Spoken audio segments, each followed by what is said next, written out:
Welcome back, everybody. We're going to be doing a super spooky Halloween-themed D&D Oh, episode I got the music for this one. by continuing to explore the Demon Snake Temple that you all in. Yeah, it's pretty How do I add? I am being super mysterious and hiding from everybody because my webcam's not working. Because you're eating pizza and you don't want us to watch? That's exactly it. We're going to pick up right where we left off. The party, having come up with a plan to sneak their way, beguile their way into a abandoned and recently rehabilitated. Oh God. I'm all right. That's it. You're getting reverse inspiration for something. That was the first one I've done. Phenomenal. Yep. Anyway.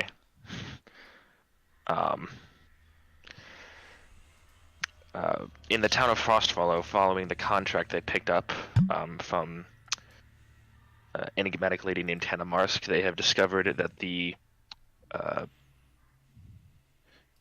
disappearances and unrest has been caused by the revival of a certain Yuanti temple not far from the town of Frostfollow, and have devised a way to sneak themselves inside for the attempt of finding out one, who this second scaled individual is, who some party members may or may not know a thing or two about, as well as potentially finding certain objects that could lead to the potential resurrection of their recently deceased gnome cleric, Krenor.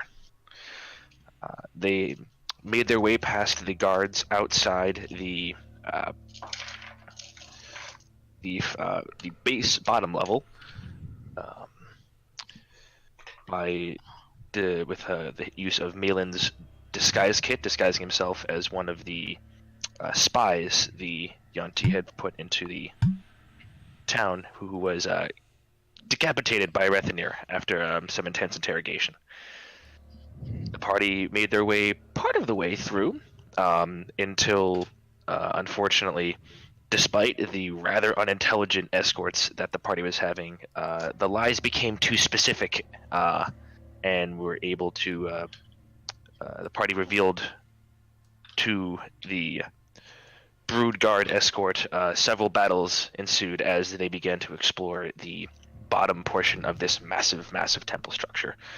After facing off against several fanatics and semi-transformed zombified creatures, you all now stand in the middle of this large temple-like hall in the middle of the bottom floor of the temple of this large structure. What do you all wish to do? What were we doing with this dead body again? I was helping. Yeah, so I just don't remember who's why. with the dead body and who's still in like the main area by the statue?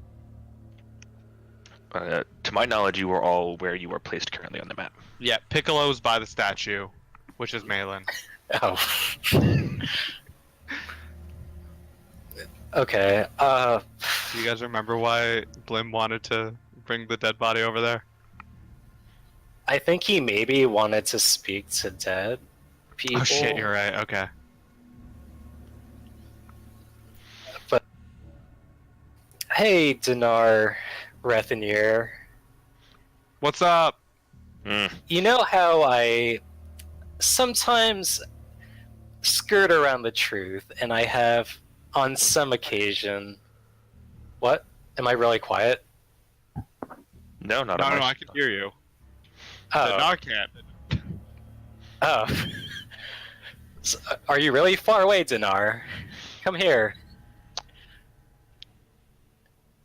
Ah, there you are. So, I may have picked up a scroll. I don't know if it's useful to this situation, if you want to take a look. It's this scroll with an... Well, it says arcade sigil in my notes, but I'm pretty sure it's arcane.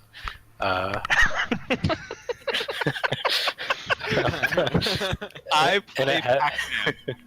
Can I use it to like has open a Pac-Man machine? it has a wax seal on it. I didn't want to break it, but Do you want me to open it? well, let's. Can I take a look at this wax seal? Is there like any depictions on it? Make an Arcana check. Oh, right. Where did you say you found this?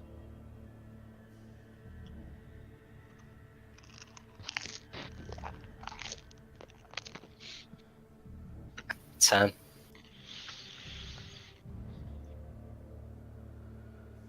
You're definitely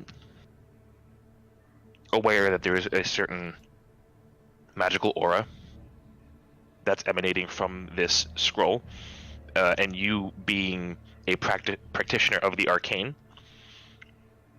we know that sometimes, or often times, as a use of either utilization by people that are not necessarily similarly gifted with certain levels of spells, many times spells can be imbued into scrolls as a sort of like single-use item.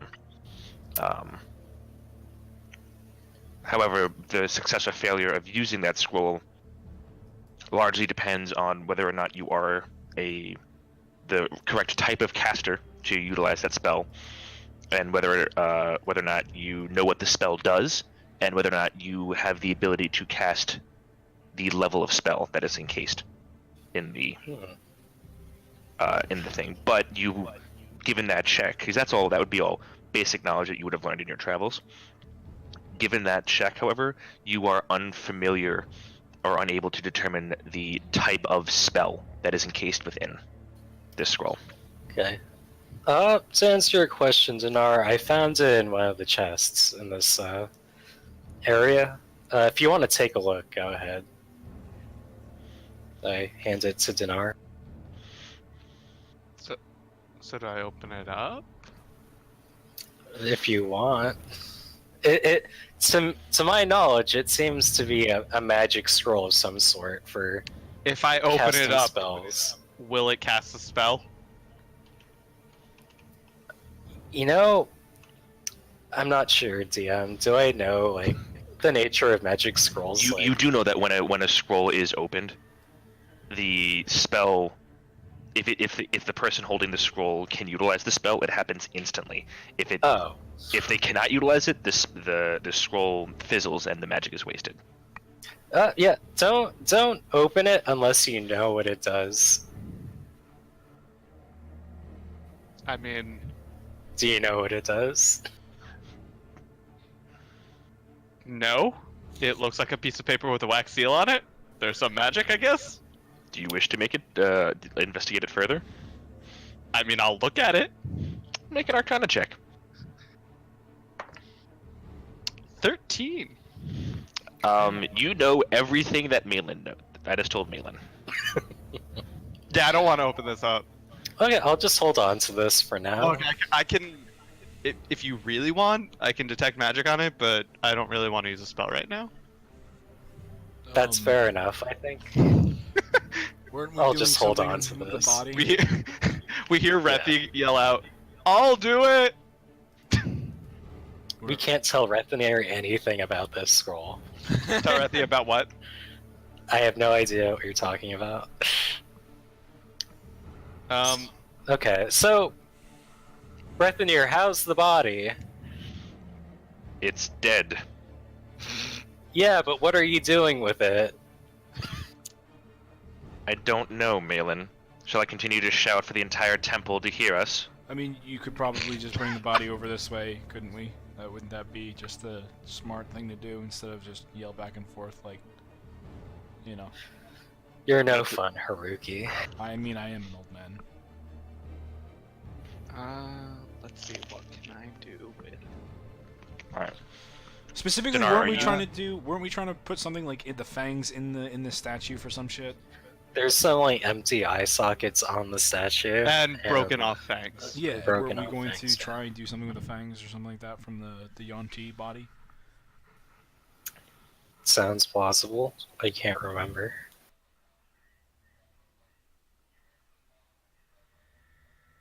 Quick, pull up the Twitch highlights. Yeah, I don't know about that. What were you saying? Something, Brazy? I was going to say, Dndnar, are you Jaegering Rethanir for the time being? Oh no, I was just joking when I said that. But I mean, you Oh. can try if you want. No, it's I didn't know if he actually did send you his Well, you can. character sheet. If the best part of the Twitch integrations, you can actually click on his name and open up his character sheet. Hmm. You can't change it, but you can at least see everything. Wait, you can? Yeah. Yeah, if you go to the stream, right, and you mouse over, the Twitch integration pops up. You can click on the character's portrait, and then you can. So visit that's their how I knew character that he has page, Flame Strike prepared. And you can see their character pages. All right. Well, Rethanir, despite the fact that it is something that Malin asked him to do, drags the body that you guys are all talking about into the center of this hallway area and kind of throws it to the ground. Can I inspect the statue? The large one that's kind of over to the right hand side. Mm-hmm. Yeah, sure. Make an investigation check. Investigation. Hey, buddy. That is an 18. 18. So going up to it, let me check one of the thing that I wrote down first. Actually, I got notes and shit for this. Ooh, fancy. Skirt.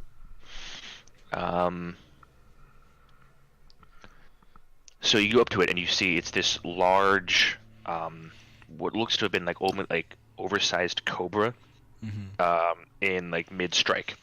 However, most of the left half of the statue below the face has been broken off, and there is a large streak of white paint, or white something, that has been painted over the area of the statue that has been broken off.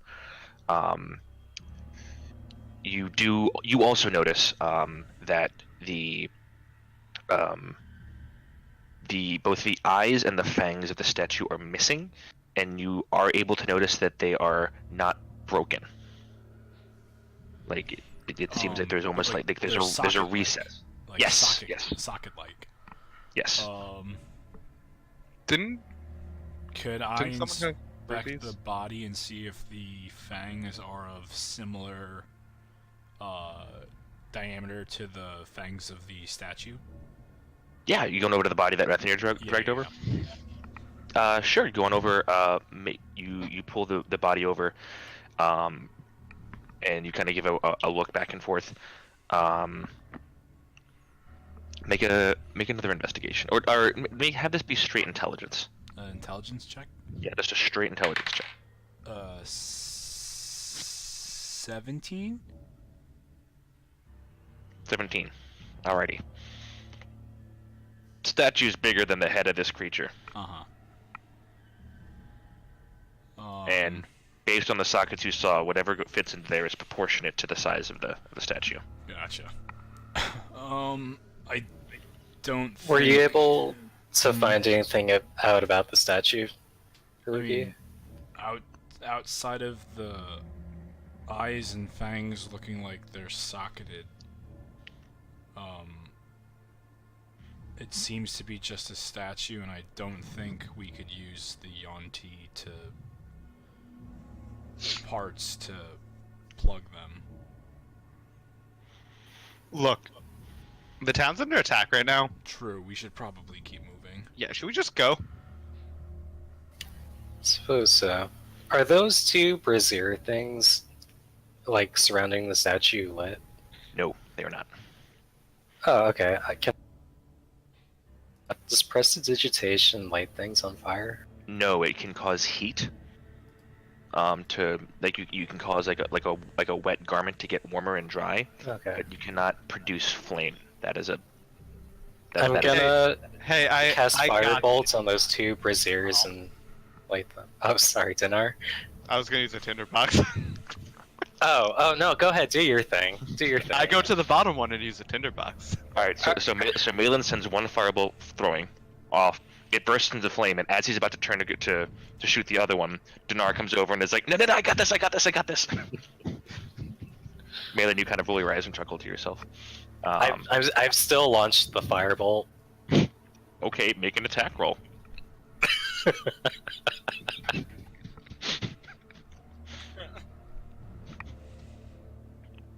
can't wait for Bloom's campaign.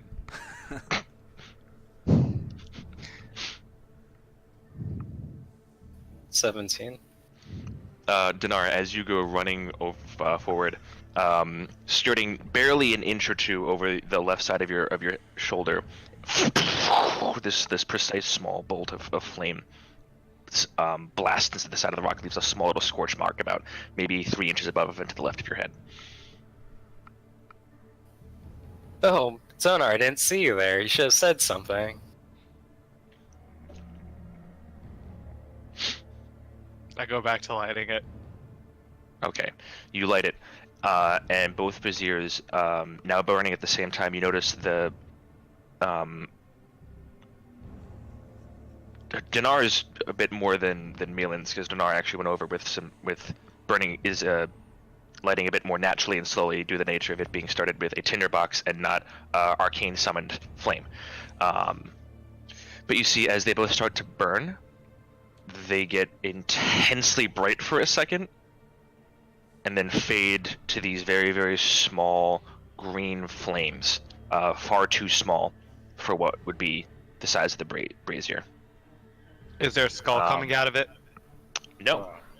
However, I would like everyone, Lothar, Malin, Dndnatur, actually everyone to make a perception check, please. Perception. I did not that roll. You say perception. Perception? Deception? 2. Get my dice out. The fire is green. 14. 9. Dndnatur and Lothar are enamored by the small green flames. Can I touch it? We're gonna get to that in a second. As Malin, you notice ever so slightly that the statue starts to shift but stops and goes back. And the only reason you notice that is because with your dark vision you're able to see some of the dust that comes off the top of the statue as it moves. Haruki, you hear something.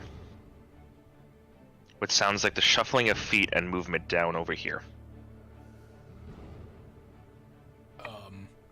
Incoming? As you say that, why didn't this show up the way I wanted it to?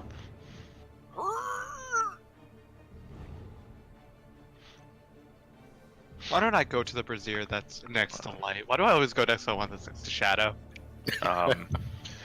Dndnatur, as Haruki goes, heads up, I need you to make I believe, that doesn't help me at all.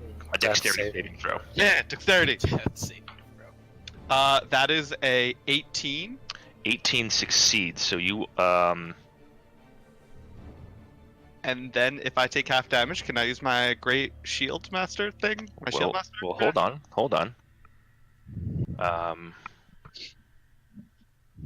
The sickly green sacred flame shoots over your head and misses you completely as you look down to see another one of these cultists, these strangely like semi-scaled individuals that wielded magic that you've previously faced before in the other room, come shooting out, saying, "Come, my thralls. They may get into the temple, but they will never find the rest of its secrets." So there's more secrets. As two other of these, you can kind of hear more than see these two more like horribly half transfigured zombified creatures. What are you guys doing? Really quick. We're gonna like improv initiative right here. I'm running towards them, ready to attack. Fireball. Yeah, Fireball. I'm running in. Fireball. Yep. Wow. Okay. So, I'm running in too. all right. So, because of this, I'm gonna say so. All of them are gonna have to make a saving throw. Dndnatur, you're gonna make one with advantage to see Okay. whether or not you're able to get there, like in time or not.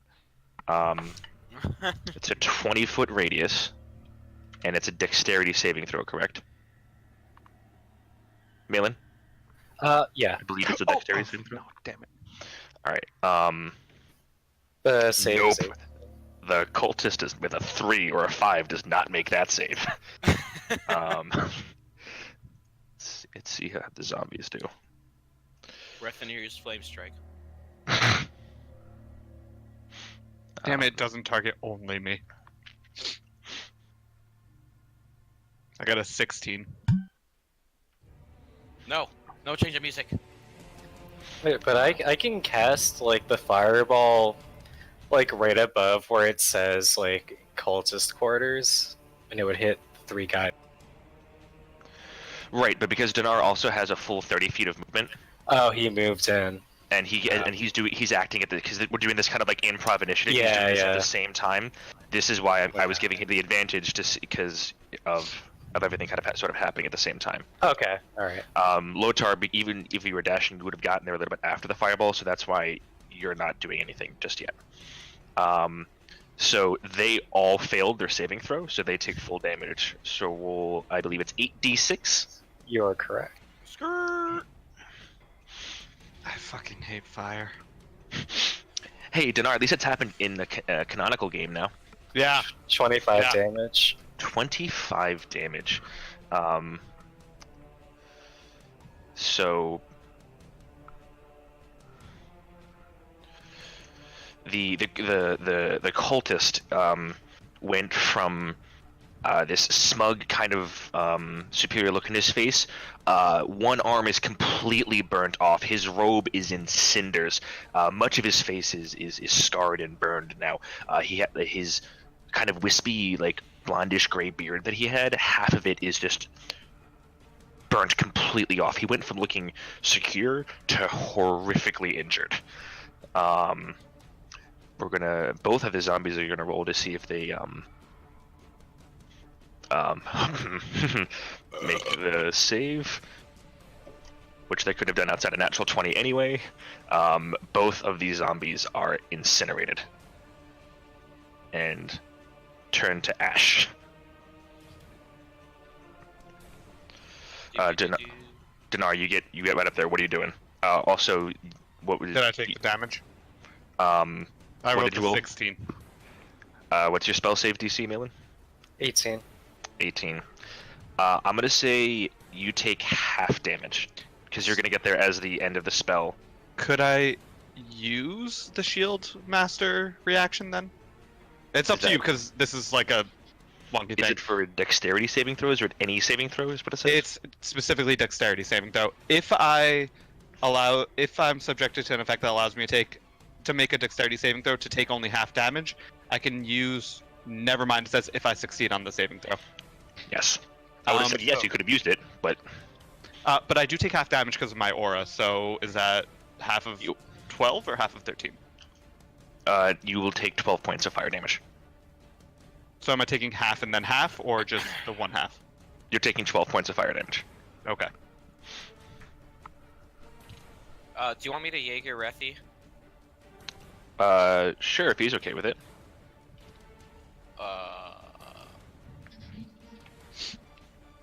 And while I'm here, I mean, when I get up here, I was just gonna attack.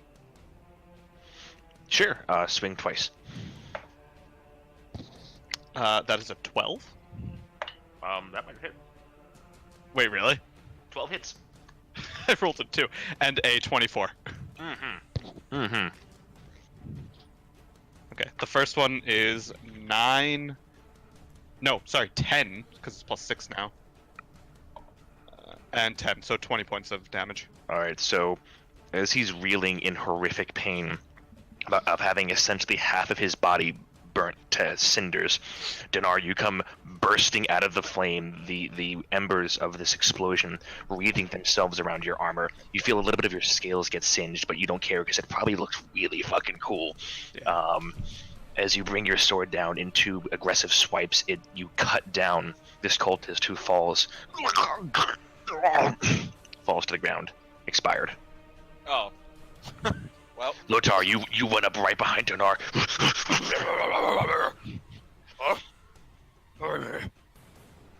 Dead already.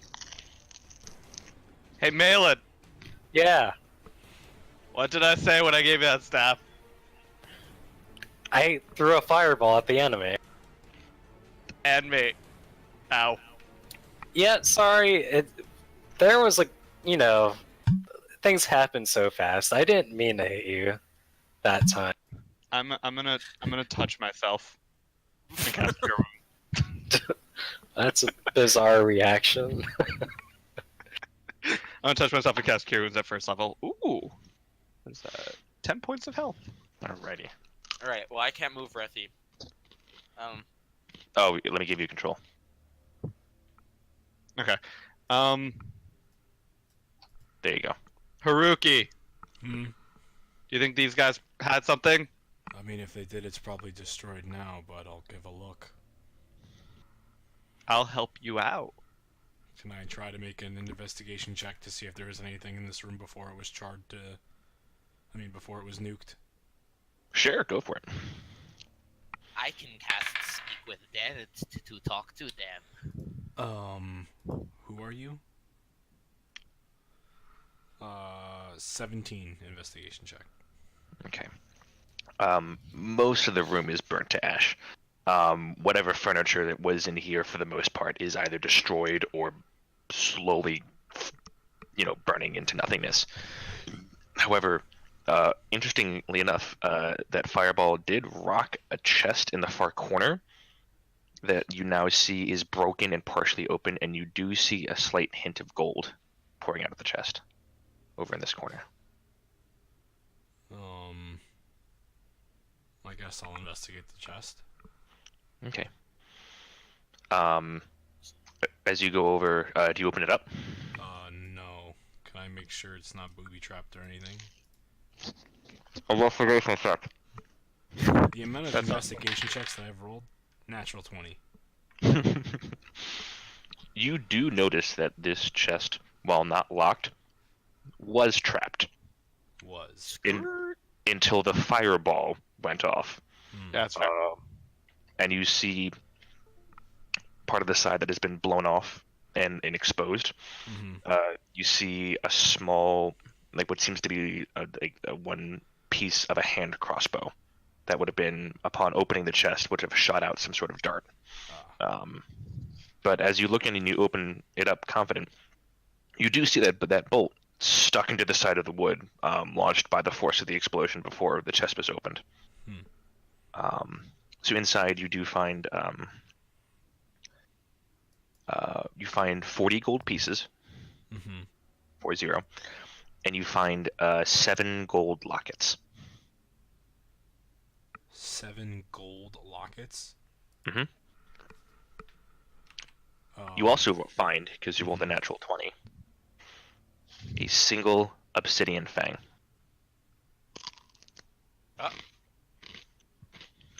So 7 gold lockets, but like, are these like, just like gold lockets, or is there some significance to them outside of what I found? I mean, you look at them; they seem to be, apart from being slightly singed and charred, fairly well made. One of the ones that got burst open, it did actually get opened up with a blast, and you look inside, and you can see a partially charred picture of what could be some sort of male human. Okay, so it's safe to assume that this is like a refuge that they've stolen. Probably a safe assumption. Okay. What'd you find? Some gold, some lockets, and more importantly, this. And I hold up the obsidian fang. And from my investigation check before, does this look like it would be able to fit into the statue? Considering you were the one that did both of these things, you're pretty sure. Mm-hmm. Okay. Keep investigating.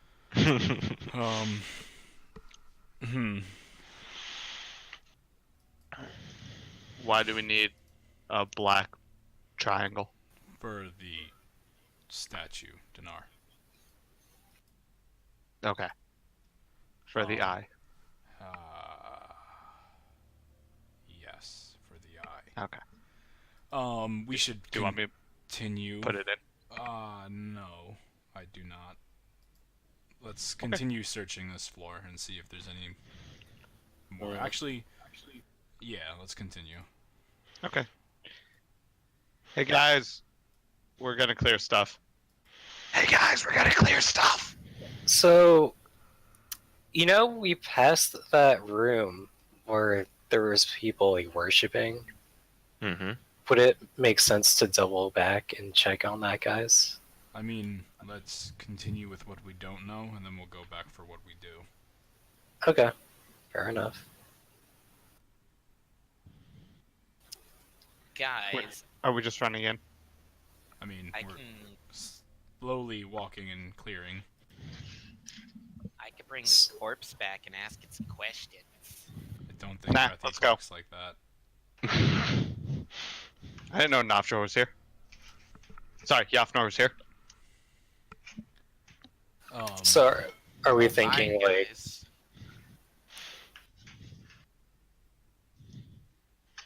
What are you doing, guys?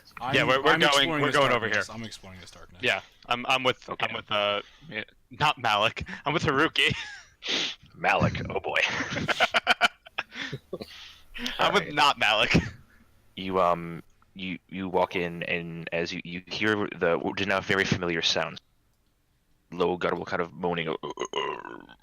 I stare. I glare at Malin. You turn over to glare at them, and both of the creatures kind of slowly turn their heads over in your direction. Malin? Chill touch. No. Okay, so firebolt and chill touch. Yep. If based on where you guys are, Malin, you're gonna have to move like one more square closer to Rethnir to actually get a clear line of sight on him. Okay. Right now, the two of you can only see this one. Oop, I'm on this southernmost one, so both attacks are going to be going towards that guy. That's fine. So Can we see what's over here or no? And yes, you can, Booger. Okay. Lotar's gonna. 17. Oh, I 17 better roll to hit. does hit. Yes. Oh, spell DC. Where's the spell DC? 14 spell. damage. Under spells, plus 8. So it's 17 to hit. Also hit. Okay. Woo. 12 points of fire damage as the first firebolt burns this large hole almost through the entirety of this creature. Oh.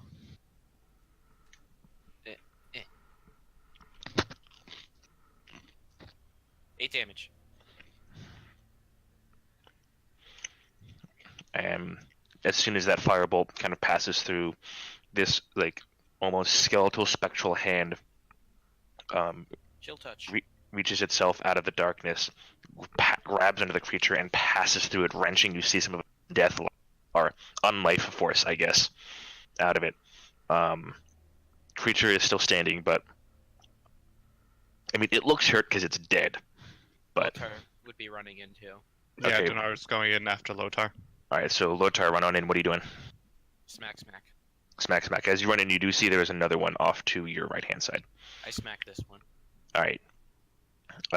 Roll your attacks. Switch character sheets. That would be a 21 to hit. Mm-hmm. Pull out that die. That would be 6 regular damage and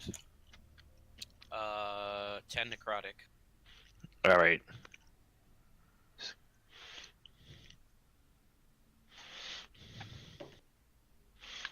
You cleave what is left of this creature to the ground in pieces as it falls and collapses to the ground. All right, so both you and Dndnar rush over to the next one. So roll your other attack. And then Dndnar, roll your 2 attacks. Done.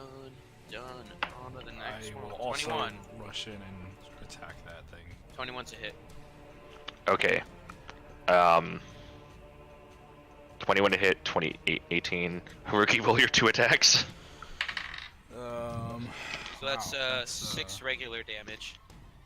Hold on. That's meant to hit.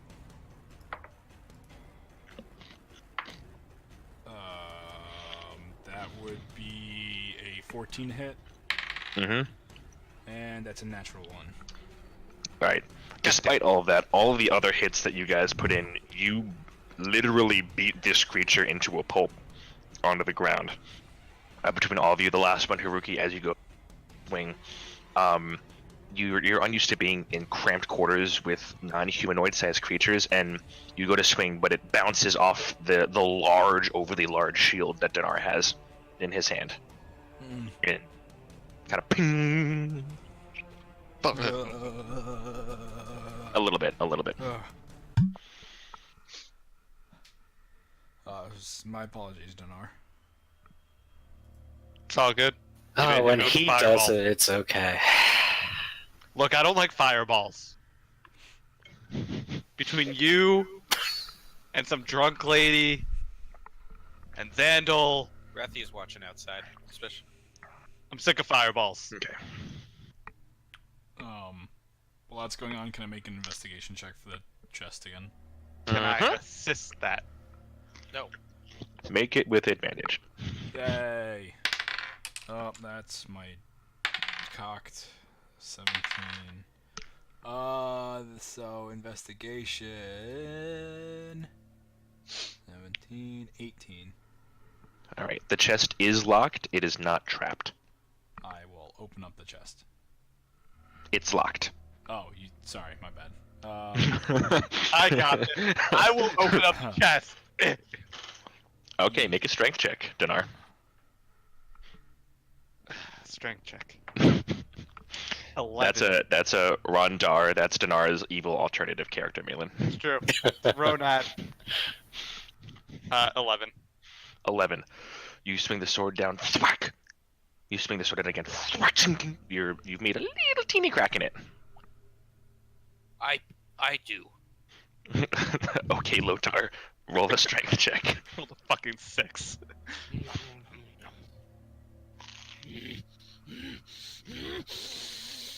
Check. 18. 18. Lotar, with the proposition of hitting something, excites you. You eagerly rush over, almost pushing Dndnatur out of the way, and you bring both your axes down. Whack! Whack! Make an attack roll for me. Oh god. I'm scared. That's a 20 big number. That's a 24. 24. Okay. You are about to keep hacking in, where right before you do, you see something shiny, and your axe holds, and eagerly you drop your axe to the ground, and you start pulling boards of this broken boards of this chest open. You're not actually like lifting it up. You're just ripping parts of the chest out at this point, and you see a bunch of stupid gold pieces. This is not the shiny you were looking for. I stop away. Can I investigate what is in the box? Sure. You peer in the box, Gold.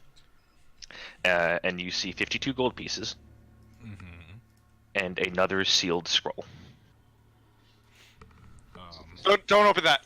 Wait, hold on. Do I notice the scroll? You see him pull it out of the chest, yes. Don't open that. I hand it to Dndnatur. I hold it gingerly. There's no other, like, can I feel around the box? Is there any fang or anything? Make an investigation check. You're 13th of the night. Seriously. 17. Sorry, chewing. After giving a pretty thorough turn down of the entire interior of the box, you don't find anything else. Whoops. Smashed it to powder.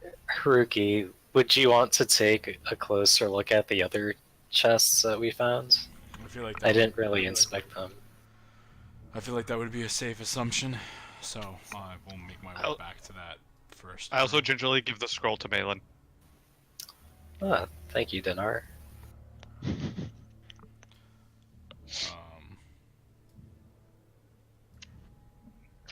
Just roll one more investigation check for me. Okay. 6. You go back into the previously opened chest before both of them, and you give them a solid look inside, and there doesn't seem to be anything else apart from what the party's already gathered. I fear You we only do have... look. Go ahead. Sorry, no. Go ahead. Go ahead. Go ahead. I was going to say, as you guys walk past, you do see off to this side here a stairway slowly starting to lead up.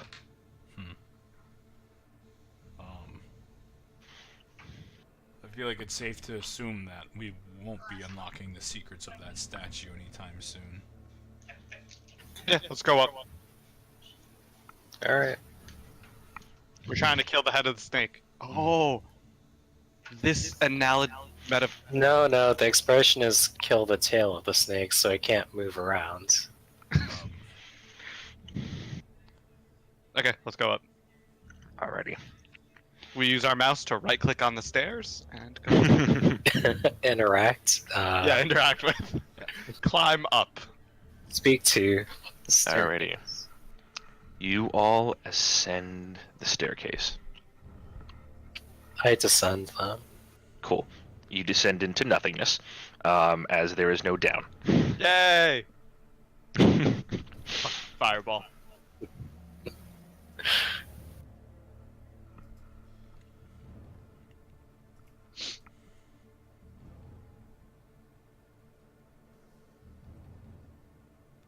Awesome, it only copied Nadaar over.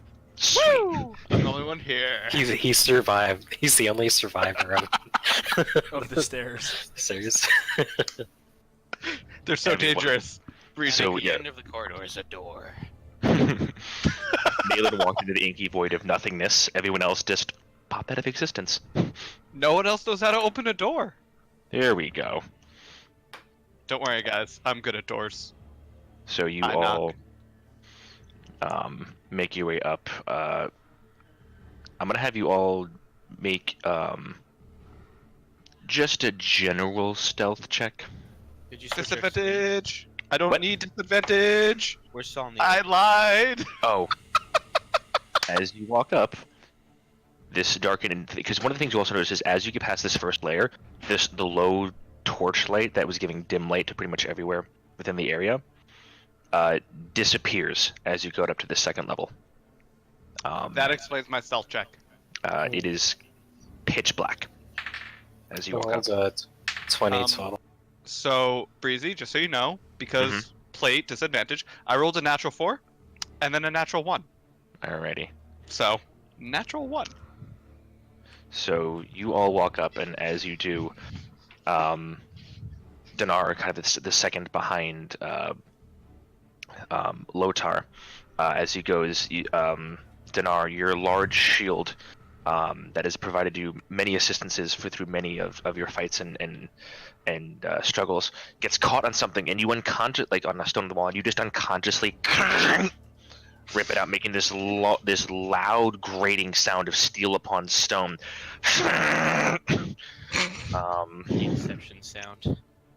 And you all kind of freeze and stare back at Dndnatur, who just kind of gives you the "I'm sorry" shrug. Yes, essentially. Rethanir gives you a very judgmental glare. I mean, Rethi. Oh, didn't do Rethi can't well. talk. He doesn't even know how to stealth. Yeah, but he's judgmental. Doesn't. Oh yeah, no. Do you know what? Touche. Touche. And we currently can't see up here. There's no light. There is no light source. So those of you with dark vision can see clearly out to about 30 to 60 feet and dim beyond, and then it kind of fades into blackness. Dndnatur and Haruki, you can see nothing. Hey, do you guys have a light? Yeah. Yep. That would. I can cast Fireball again. If you'd like. Yeah, that doesn't really help all that much. I feel like that. Yeah. Do any of you have torches? Wait, hold on. Where is it? I Hey, hand hey, Nadaar Jaeger, a Jaeger torch. person. I have 10 torches. What? Oh, right. Hey, Jaeger person. John. Rethi casts light. You say you think this real hard as Malin is passing you a torch, an unlit torch. Okay, again. John. I mean, it's still dark Hey, in here. Somebody needs to do something. because Rethinir, do you have a light spell you can cast? Oh yes, let me cast that. I cast light. All right.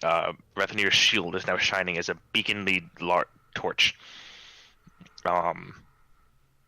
So there's this soft radiating glow now of the front of his shield. I cast it on Malin. Malin, you are glowing like a bright beacon of hope. Well, you can save if you want. It's a 16 dex save. No, I accept it. Okay. Well, And it's colored pink. Alright, it's not colored pink, it's white. okay. Yeah, you're not playing Rethi very well right now. I know. Well, I think he'd do that because he's a thief and wants to keep an eye on him. I will stay next to you, Malin. Hey, Malin, can you point yourself to the left?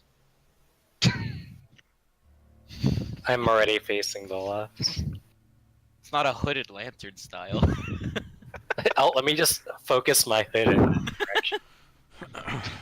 Alright, so Just be a dog.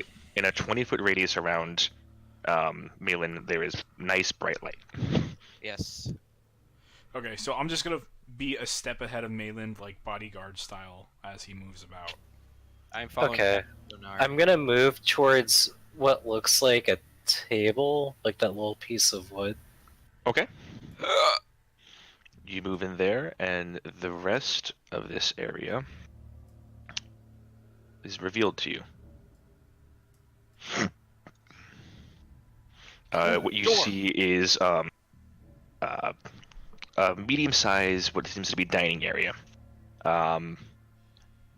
There are errant scraps of some type of meat material left on the table. You see several barrels and supplies stuffed in the corner. Again, it is completely dark in here apart from your 20-foot radius. You look around, there's no chairs, and that kind of gives you the sense this might be more of like a food prep area to potentially bring down to the kitchen area downstairs that you guys did not explore. So you wouldn't know there's a kitchen. DM slip. Do you allow me a knock on the door? And there is a large 10-foot wooden, solid wooden, what looked like door to the north end of the area.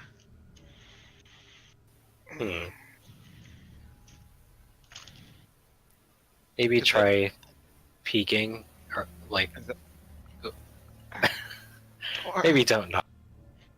I believe we're past the point of knocking. Can I knock with my foot? Open the Maybe door. try opening it first. Can I check it for traps? I would like to gently knock, and by that I mean push open the door. Okay. Well, Not first, actually knocking. Malin, roll a perception check.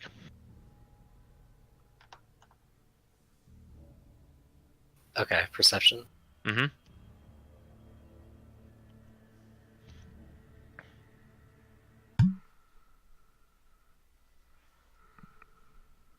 Natural 20. Okay.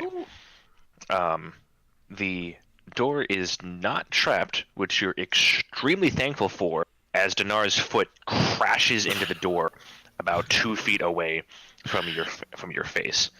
Dndnar, roll a strength check. Strength! Natural 20! Wait, really? Yeah. Nice, guys. You defeated a door quicker than anybody we've ever seen. Better than critical roll. So Dndnar, Malin, you kind of like half instinctually like jump out back with a start as this this semi-armored dragonborn foot just slams into the door, slamming open, revealing to you more inky blackness. I'll step towards the door. All right. This much is revealed to you.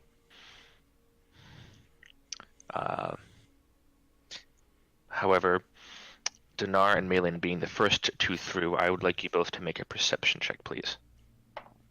I would have been with him. 9. You may as well. Perception check? Mm-hmm. Awesome. That's 8. I beat Haruki. Uncle Haruki. Malin, what'd you roll? 21. Okay. So Haruki and Dndnar, you guys start walking about 5 or 10 feet into the room itself, and what you see is this, it's kind of a continuation of this storeroom area. Various barrels, planks of wood, definitely more of a storage container area. However, Malin, as you chewing again. As you walk in, your dark vision, which allows you to see past the light that has been cast on your person, a similar sized 10-foot doorway on the opposite side of the room. The room itself is about 40 or 50 feet across. You see a similar double doorway start to open into the room. Guys, there's a door opening in front of us. I ready my shield. I move up like 10 feet so that the rest of the guys can see. I move with him. Rethi would hold an action to cast Icy Chill Touch. Okay, so I'm at this point.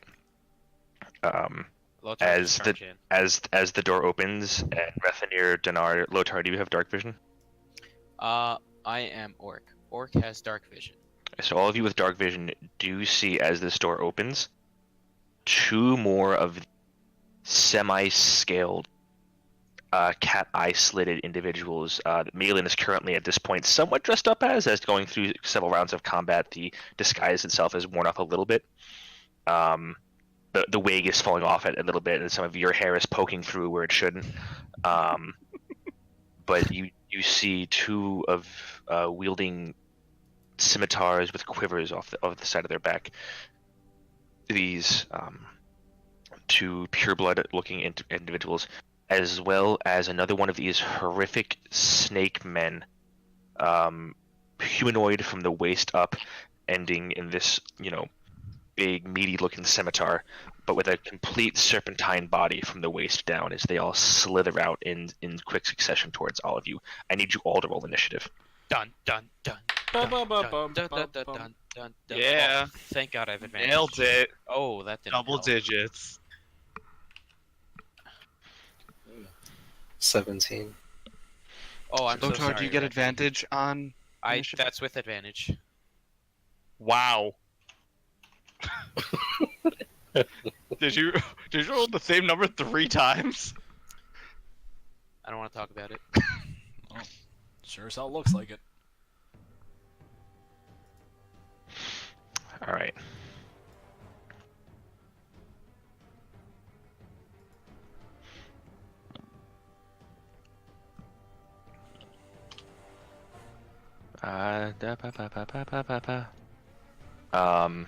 All right, Lothar, what'd you get? 5. Dndnar got 10. Rethanir got a 5. 5. nice. Malin got a 17. 17. And Haruki got 13. alrighty. Oh, that's not bad.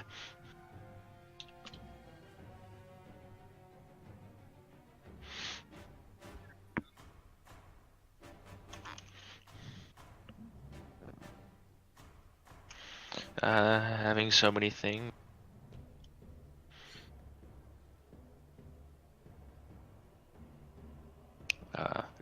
Okay.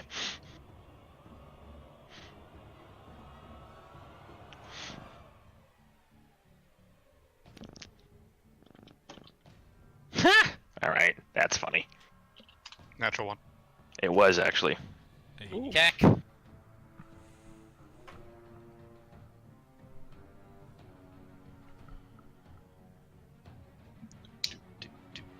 I like this floor, by the way.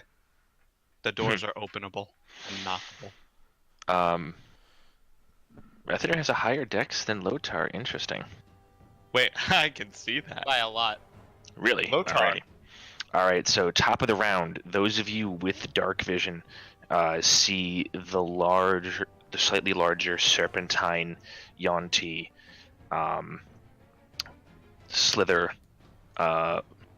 forward with a vicious. Did you mean to make more of the map visible, or? I guess technically because you moved into that point. 20, it would have been.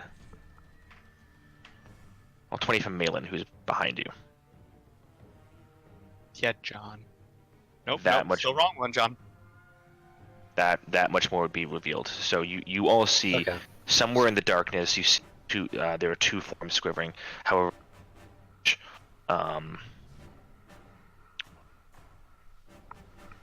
okay, cool. There we go. That's what I was looking for.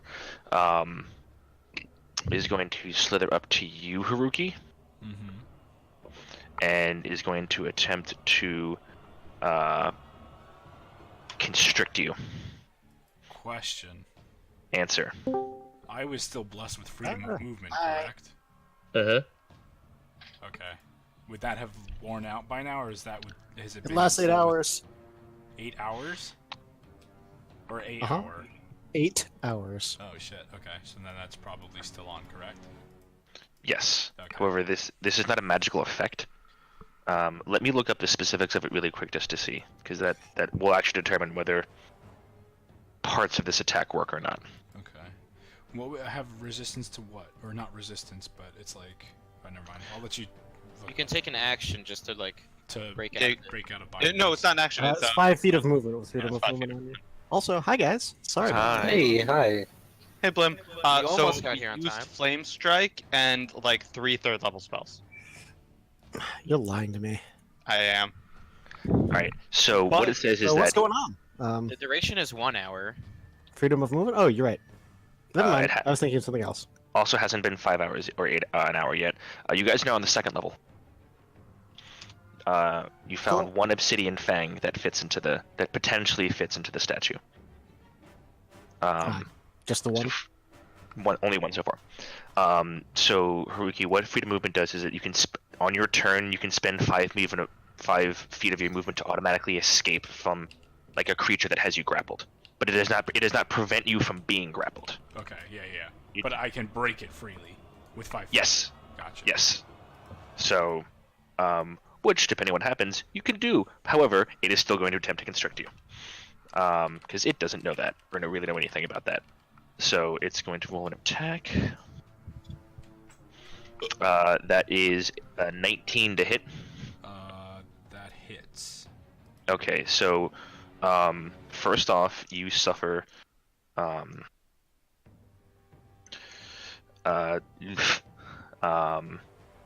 15 points of bludgeoning damage. Rude. 15. As 15 points. Okay. As the creature, the serpentine body wraps around you and immediately starts constricting you. You are considered grappled and restrained. And it is going to attempt to make it is because you are constricted. It is going. No, I can't use that. It is going to attack you with its scimitar as it tries to stab up at you in its coils. Okay, so that's at advantage, correct? Because I'm restrained. It is at advantage, yes. So the first, it would be a 20 to hit. 20 hits. Okay. You suffer an additional 4 points of slashing damage as the creature with his scimitar. None of your spells get used, Rethander, except for a chill touch, which I believe is a cantrip, so it doesn't matter. However, that is the creature's turn. Malin, you're up. Alright, I'm gonna use Chromatic Orb on the guy that's in front of us to do a lightning damage. Okay, on the one that's constricting Haruki. Yeah. We'll go for it. We'll an attack. 23 to hit. Oh, that definitely hits. Okay, so that's 3d8. Chromatic Orb is 3d8. Yeah, brah. Damn!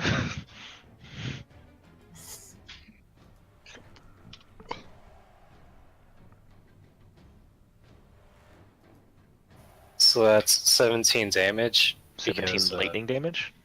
Yeah, because I get +4 from Heart of the Storm Nice. from my class. Minus 17. So Haruki, you kind of, as you're standing there, attempting to break free, all of a sudden the creature freezes up as all of its muscles are tense at the exact same. This low bluish beam of light shoots past, hitting right directly into the creature, and there's this electrical pulse of energy at the creature as it kind of sits there and shakes its head, taking a decent portion of damage. Haruki, it is your turn. I will spend 5 feet of movement to break the grapple. Okay. It doesn't break restrain. That's what I'm looking at, and I'm.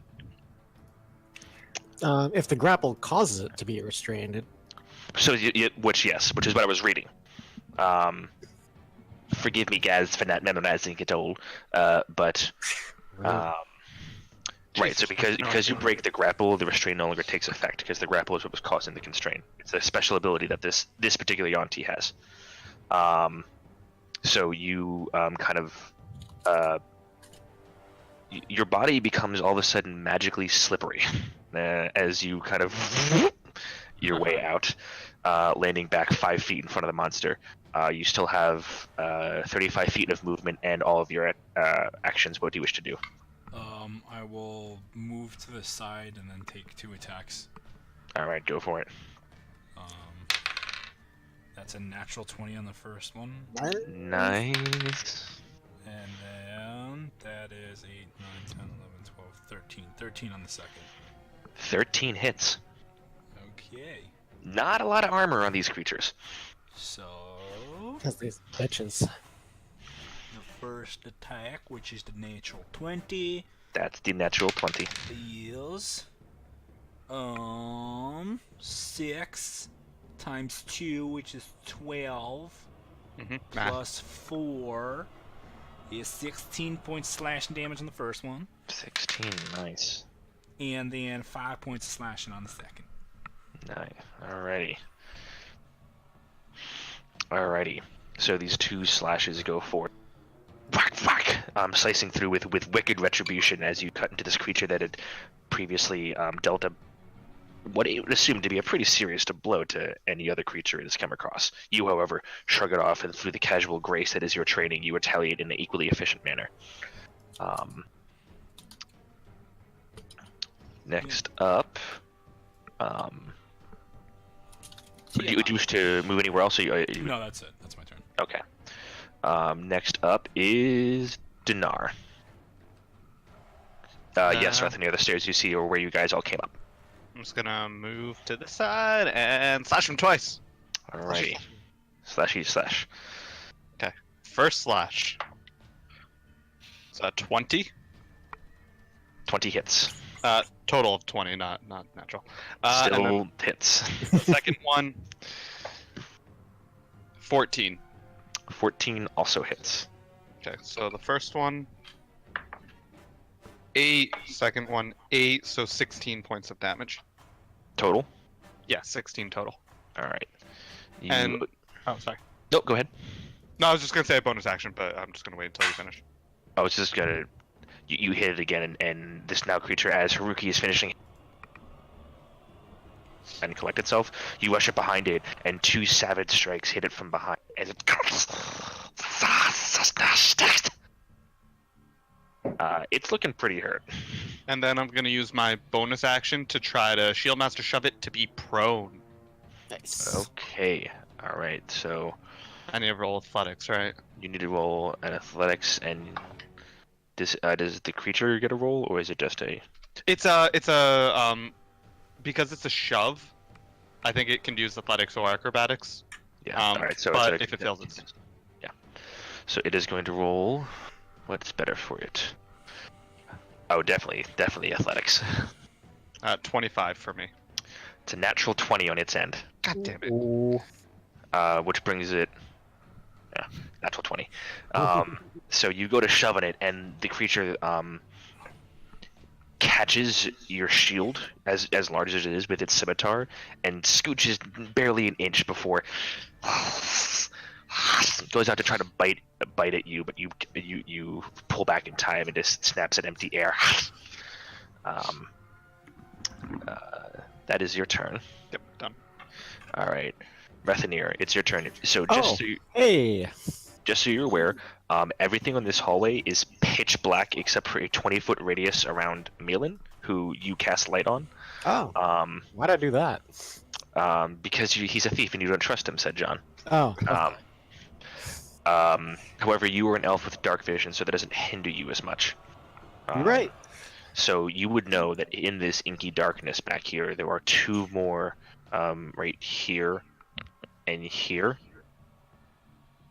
There are two more of these semi-transformed pureblood individuals, similar to the teenager whose head you chopped off back in Frostfollow. And is this thing we're fighting scarier than those? Or- Significantly more so. Gotcha. Okay. However, it just took a big old beating from Malin, Haruki, and Dndnatur, and it did not look great. Seems like we should continue that beating, and yeah.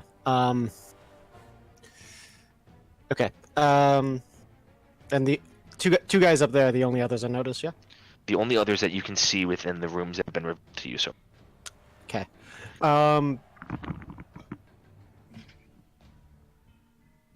I'm just going to call out to everyone else. There are two more back there in the darkness, but I will nonetheless attack this batch. Alrighty. Roll your strike, as I'm assuming you're bringing light drink from its sheet. Of course. Ooh, that's a 17 plus a bunch of stuff. That will hit, yes. Yeah, that's a 26 to hit, so It just hits. that's going to go ahead and do maximum damage. 21 damage. 21 damage. As it is attempting to recoil from all of the blows that have been slashed upon it, Dndnatur attempts to shove it, and it goes out to bite. And as it goes out to bite Dndnatur jumps out of the back. You bring Light Drinker down before it has a chance to react and pull its head back and cleave the snake head from its stupid heretical body. Gouts of greenish red blood just start pouring from its throat stump as the body collapses and starts to convulse in its death throes on the ground. I kind of let Light Drinker fall with it, and it keeps like soaking up the blood that pulses out of the thing's neck. And you hear a voice in your head go, "Good." And you suddenly feel much more in control of your own actions and faculties. I'm going to use the rest of my movement to advance towards the baddies over here. Okay. I'm going to reveal it so everyone... Haruki and Dndnatur, you still are having a hard time making out between given Malin's proximity to everything. Mm-hmm. But just for the sake of ease, that I don't have to have, the characters that can see, You said it was a 20-foot radius? It's a 20-foot radius from Malin that shines this bright light. Can we wait? Can I'll Malin, take care of it. Can Malin add a radius to himself so that we can see that? I don't think Yeah, I'll be able sure. to see it, but I'm just gonna draw a circle around him. No, Alright, just let him let Malin do it. Again, Look, I maybe- can't see his name. I won't Guys, see the aura. don't worry about it. Don't worry about it. I'll let you know. Anyway, I'm up in that guy's face, and that's my turn. Cool. Shield up. All right, Lotar, it is your turn. Lotar don't like how weak enemies are. He don't rage. He go and slap. Alright, he goes in and... And immediately gets a natural 20. Hey! That's my first brutal critical. Also, Oh, shit. light does dim light out to 40 feet, so these guys might be able to see those guys. Right, but it's like with it's like kind of with the shadows of all you guys move. It's still kind of difficult for them to see. But they're kind of dancing back and forth between that like cusp between like total darkness, dim, and then bright light. So it's Anyway, it's sorry. somewhat confusing. Can you guys see the radius around Yes. me? Nope. Okay. I can. Don't worry about it. I will let you guys know. Don't worry about it. Lotar got a natural 20, so we get to see the first ever brutal critical. Okay. Now, do I double that die as well? No, the brutal critical die does not get doubled. Okay. So then, hold on. This is going to be a lot. So roll all dice Hold first. on. Yep. Hold on. Holy shit. Sorry. That would be 26 damage with one hit. Nice. Without a rage. What? I thought you did rage. No, I didn't. I very specifically said I do not rage. You did.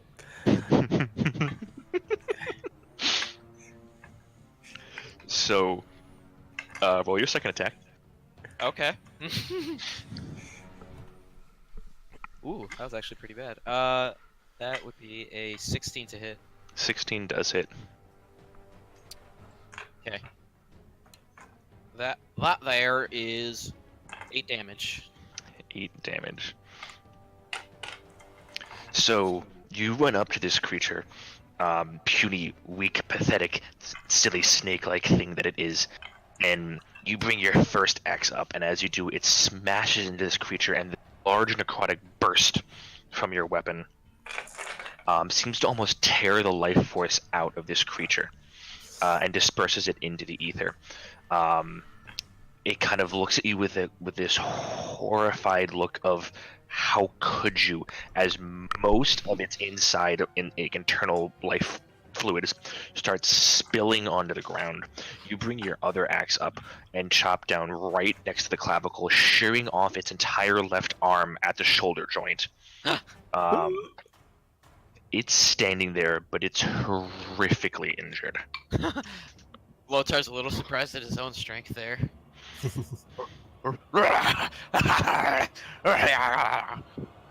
Now he goes into a rage. Okay. So first off,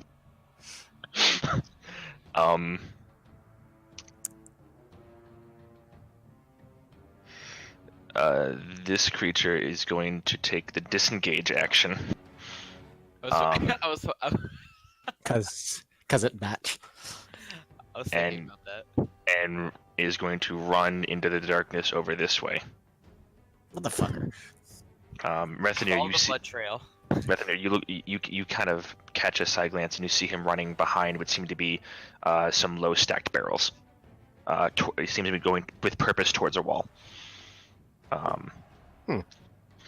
Looks just like a wall. Okay. Have Lotor got a Oh. reaction? By It the took way, the disengage action. Oh, you're right. I totally forgot. Divine Fury does not happen if I'm not raging, so that's actually 14 damage out of it, I think. It's okay. Are you a zealot barbarian? Is that why how that works? Huh? What? You don't know. You're right. I don't. All right. So the creature. Okay. The creature does not run away from you then. Its lifeblood is still pouring out, but its arm is. Oh, fuck it! I already said it happened. For next time it's fine. We'll let it happen because that was awesome. For the wool of cool and all that shit. So good to know going forward though. Just keep in mind of that. Mm-hmm. Thank you for being honest. Rethinir, the one in front of you, however, is going to make 2 attacks with its scimitar against you. Alrighty. Is she gonna do that? Come at me, bruh. Actually, no, it's not going to do that. Oh. Instead, it's going to extend its hand out towards you, hold it up to its mouth, and it breathes this from its hand.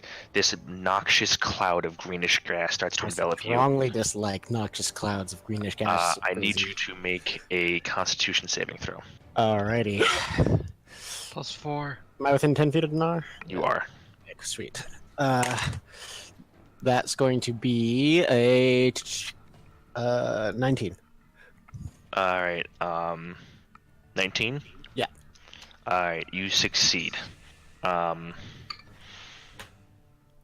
So you're able to cover your mouth with your armored side quick enough before you inhale any more of the noxious fumes. No effect seeming to happen. It's however just gonna hiss at you menacingly.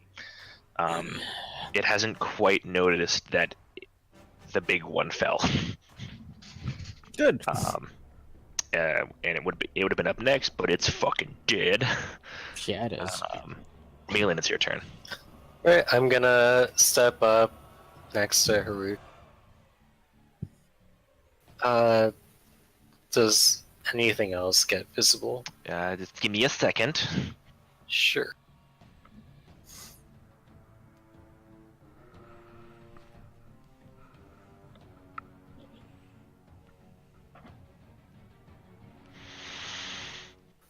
That. Okay, so is the nature of the barrels like I can see it above it, or is it like hiding behind them? Make a perception check. Quick perception check. 7. With the confusion and chaos of the movement, it's kind of tough to see. The barrels themselves are only about feet, I should say 3 or 4 feet. They're not like giant double stacked barrels, but you really can't see what's happening beyond them. Okay, well, I'm just gonna shoot a firebolt at the guy by The one directly in front of you, at Rathanir? Yeah, Okay, go for it. so that's 29 to hit. That definitely hits. Oh shit!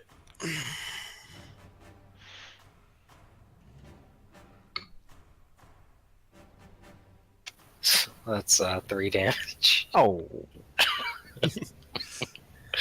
Hit you! A brutal 3 fire damage. Sick burn. Okay, and then Oh. and I just yell to the snake people. We're here to talk. Lay down your weapon. And I say this in Abyssal, Oh boy. because that always works out. I'm sorry, what do you say? Lay down your weapons, we're here to talk. Okay. Make a persuasion roll with disadvantage because your party Yeah. just chopped off their leader's head. And you just have a firebolt at it. And I It's chopped an half arm off. And we broke down a door.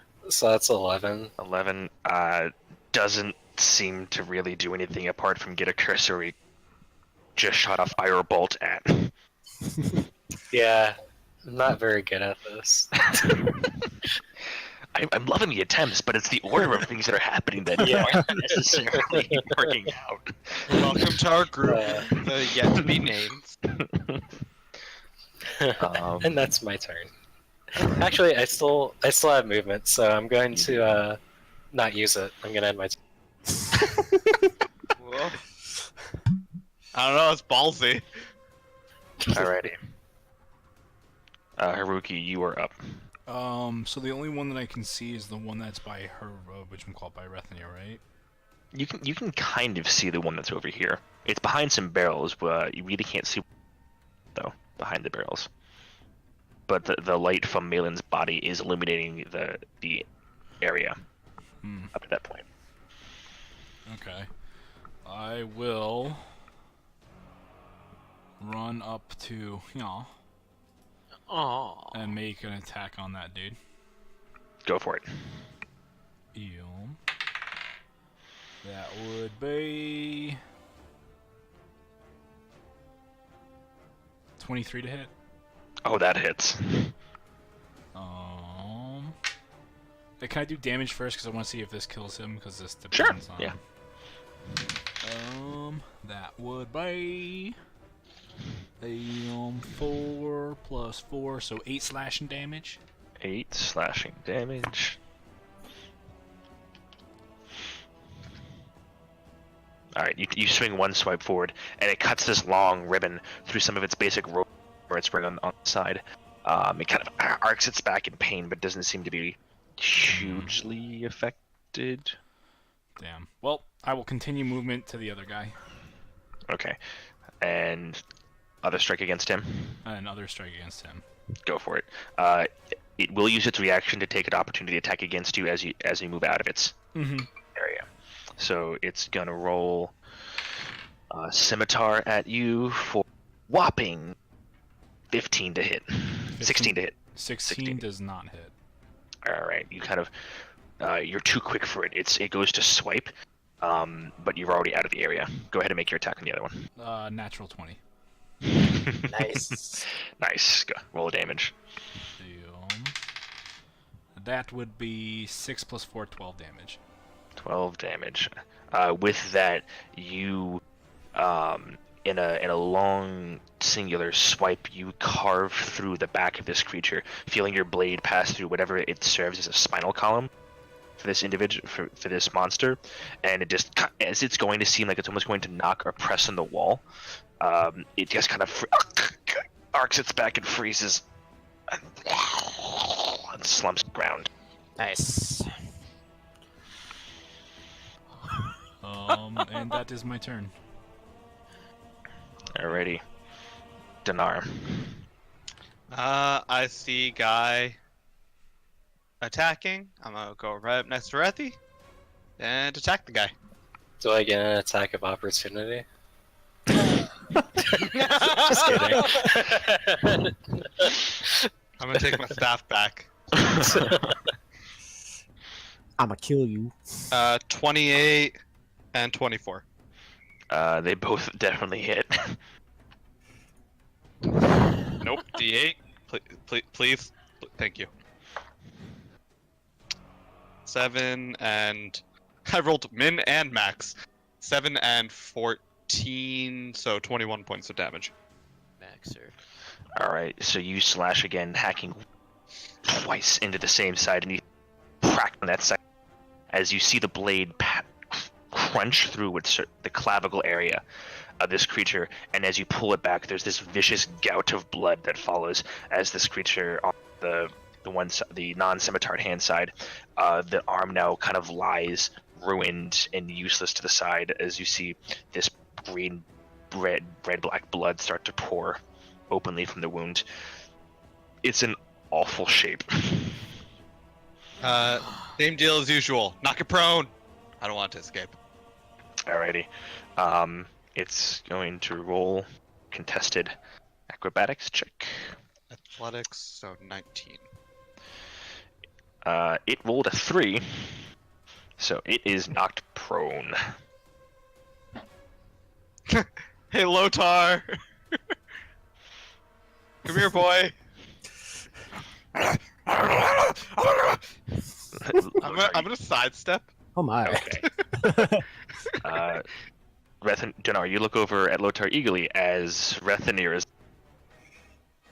Oh. Oh yeah, it's Rethi's turn. So it's prone now? It's prone before you. Alright. One side is ruined and useless. I'm gonna toss Light Drinker up, catch it in like an underhanded grip, and down. Roll an attack with advantage. Oh yeah, that's gonna be a 24 to hit. Oh, that hits. And that's gonna be 11 damage total. And with that, as you bring Light Drinker down in an uncharacteristically flashy move, however, it still looks pretty cool. As you bring the sword down, and with a vicious twist, the sword stabs almost cutting through it effortlessly. And with that, you hear it gasp out in horrible pain. And with that final twist, you hear a sickening snap within its body, and the creature goes limp. Right.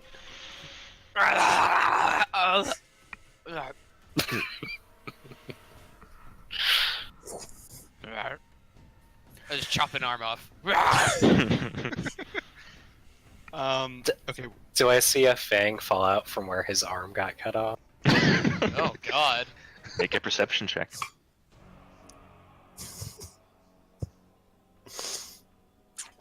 Natural 20.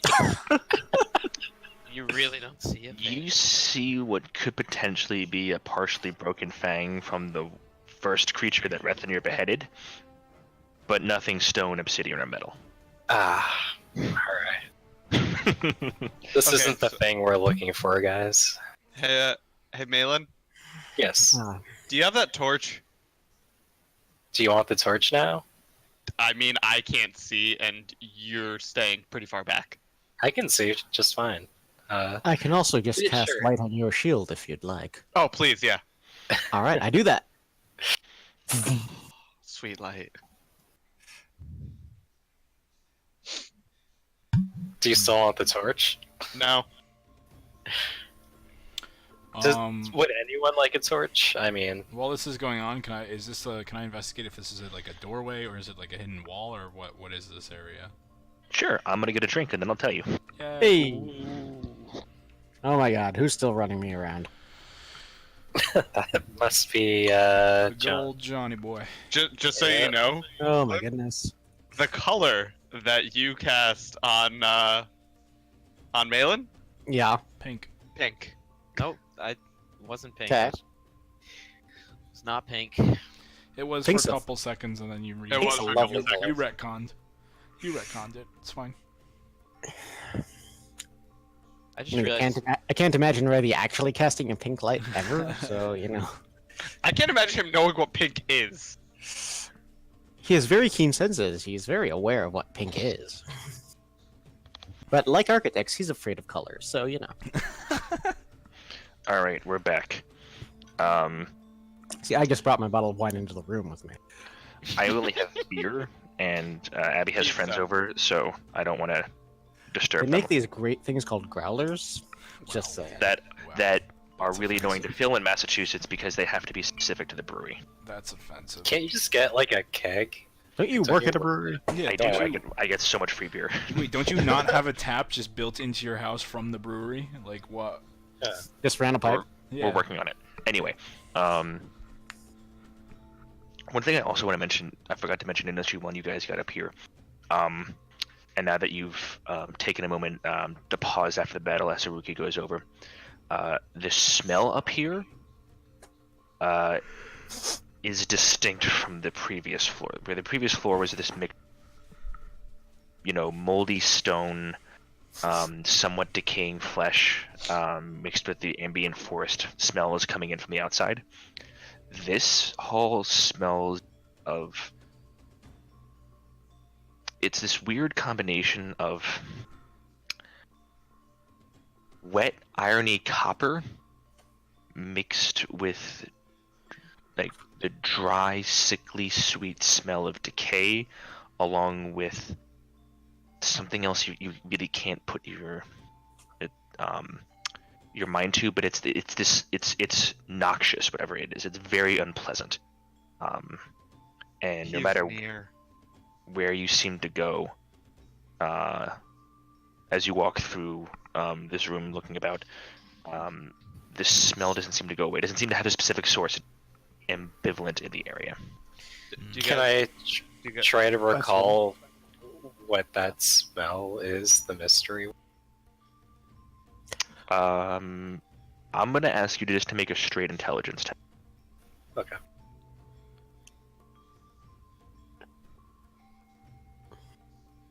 $12. It's like nothing you've ever smelled before. Given oh, sorry.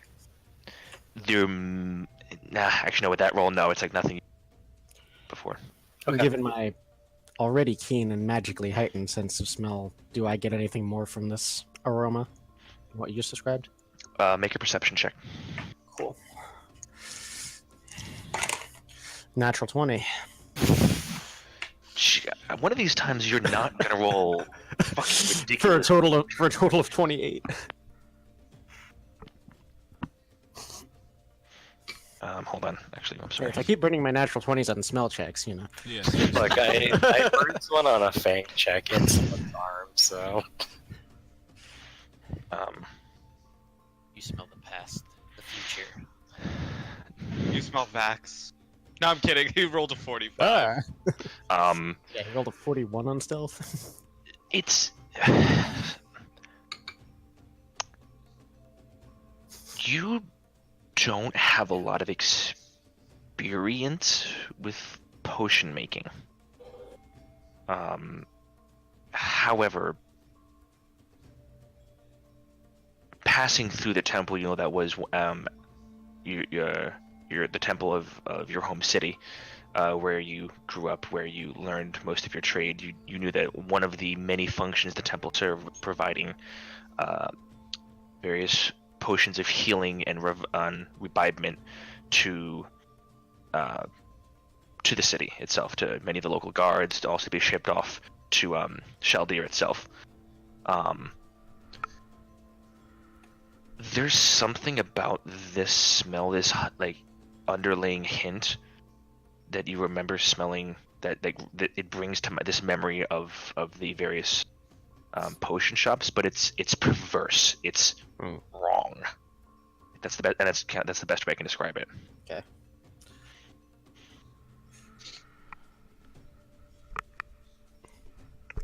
Ruki, you go on over to the area. Mm-hmm. You walk over and you see one of those sized opals that you saw in many of the hallways down below. One of the what? The opals. Oh. It's set into the wall. Oh, okay. But it's not open, right? It's just closed. It's closed, correct. Gotcha. Okay. We should continue on. There's a pinch of foul alchemy in the air. I'm sorry to do this, but do I smell the shiny? Make This is the area.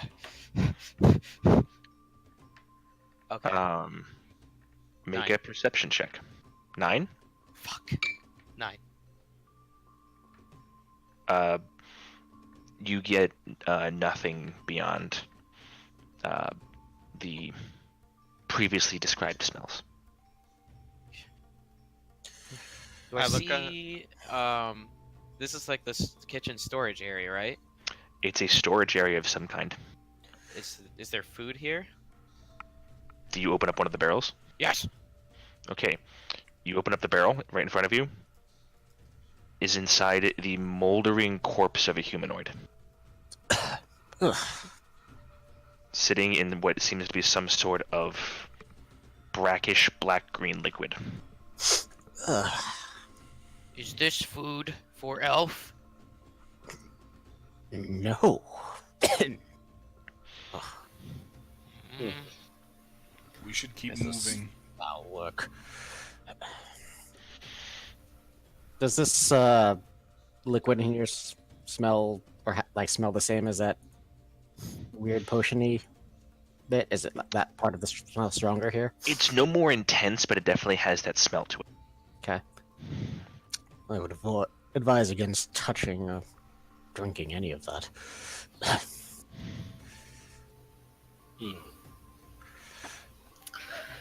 Alright. This, I'm gonna move. There's another set of doors here. Yeah, I'm also looking down the hallway. Yeah, I'm gonna move up next to Donar. I got light Wait, now. so- I don't need you. Oh, you. Alright, sorry. Just didn't see the hallway. Alright, so that much of the hallway is revealed to you. Door or hallway? Um, Door. Well, we have 2 doors. Yes. Is this also a door? it is a door. Okay. And interesting I'm, enough, again, this is like the other door, this is a large oaken wooden door, not one of those sliding stone entry and exit ways that you guys have encountered in most of the lower floor. Rethy, I got this door. Just one moment. I'm gonna put my ear up against it and listen for sounds from the other side. Make a perception check. Okay. With a hefty DC, because you're listening through solid wood. Okay, but I'm really good at hearing stuff. With guidance. Yeah, with guidance, that's 30. Wow. Joke's on you, DC was 31. I had no idea what I was creating when I made this armor. Dagger. Dagger. And suddenly I had echolocation, and it was great. Mop. Your keen, magically enhanced senses hear no sound of movement on the other side of this door. Very well. All right. Dndnatur, please do your thing. I opened the door. Okay. Door's locked. Nothing happens. I kicked the door. Roll a strength check. I don't open the door. What's your roll? 9. You kick, and you actually, you being all full of confidence and gumption from kicking the previous one, your balance is offset a little bit, and you go and you kick, and you end up more pushing off the door. Your weight wasn't distributed correctly, and you kind of push yourself back almost into Rethinir, who has to catch you, which in itself is somewhat of a feat considering you are a hulking dragonborn. He's a rather skinny elf. But he kind of pushes you back up onto your feet, giving this incredulous look. I rush because I hear sounds of action and I smash into door.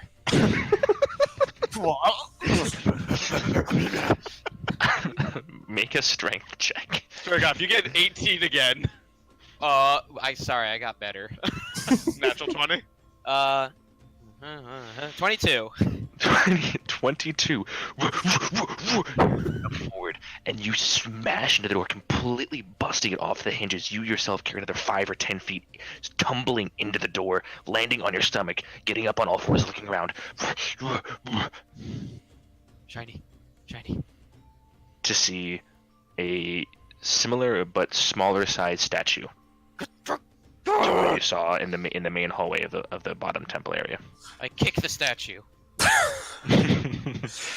Whack! Your foot hurts a little bit. It's solid stone.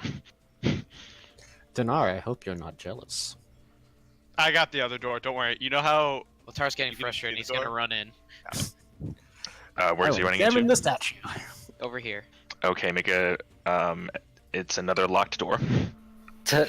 Do there happen to be any fangs on that statue? Make an both Rethinir and Malin will separate investigation checks because you guys would not be helping each other out. You're right. I will invoke guidance for myself, however. But not for Malin. 11. Not for Malin. Lotar, you bounce off the door. 10. I pushed the door. It's Okay. locked. Rethinir 14. Yep.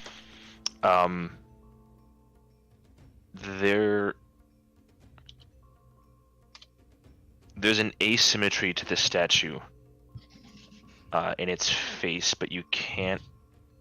You're about to take a closer look before you look over at Lotar. Bounces and bounding off the door. But there's something there. But Haruki, you seem to have a more inquisitive mind than I. Do you care to take a look? I'll give it a glance. I'll point out the weirdness about the face, but okay. 17 investigation. Okay. Haruki, you do notice what was causing this kind of like asymmetrical distortion is while this is a very similarly designed statue to the one that you saw downstairs, with a similar break upon the left side with the white substance covering that break. What you notice that Rethinir and Malin failed to pick up is an obsidian fang, quite oversized for the size of the statue. Can I attempt to remove it? Yeah, make a strength check. Strength check. Can I give him guidance on that if I see him about to do it? I mean, I'm assuming Haruki is not hiding his intent to walk over to the No. statue. All right, so I'll kind of like put my hand on his shoulder and give him guidance. Guidance? Yes, add right. an additional D4 to the roll. Okay. So that's 18. 18. You go, and as you grasp it, and you twist, and you pull it out, and there's this wrenching of stone upon stone as you do, and you feel this sound as the stone the fang itself is pulled out, and you look down at your hand, and you smile as the grating sound of the stone continues, and the mouth of the statue continues to open up as a noxious green liquid starts pouring out of the front of the statue, splashing down on Haruki, Lotar, and Dndnatur. I need you all to make, I'm going to say for this, dexterity saving throws. +4. 22, and then I'll wait until you.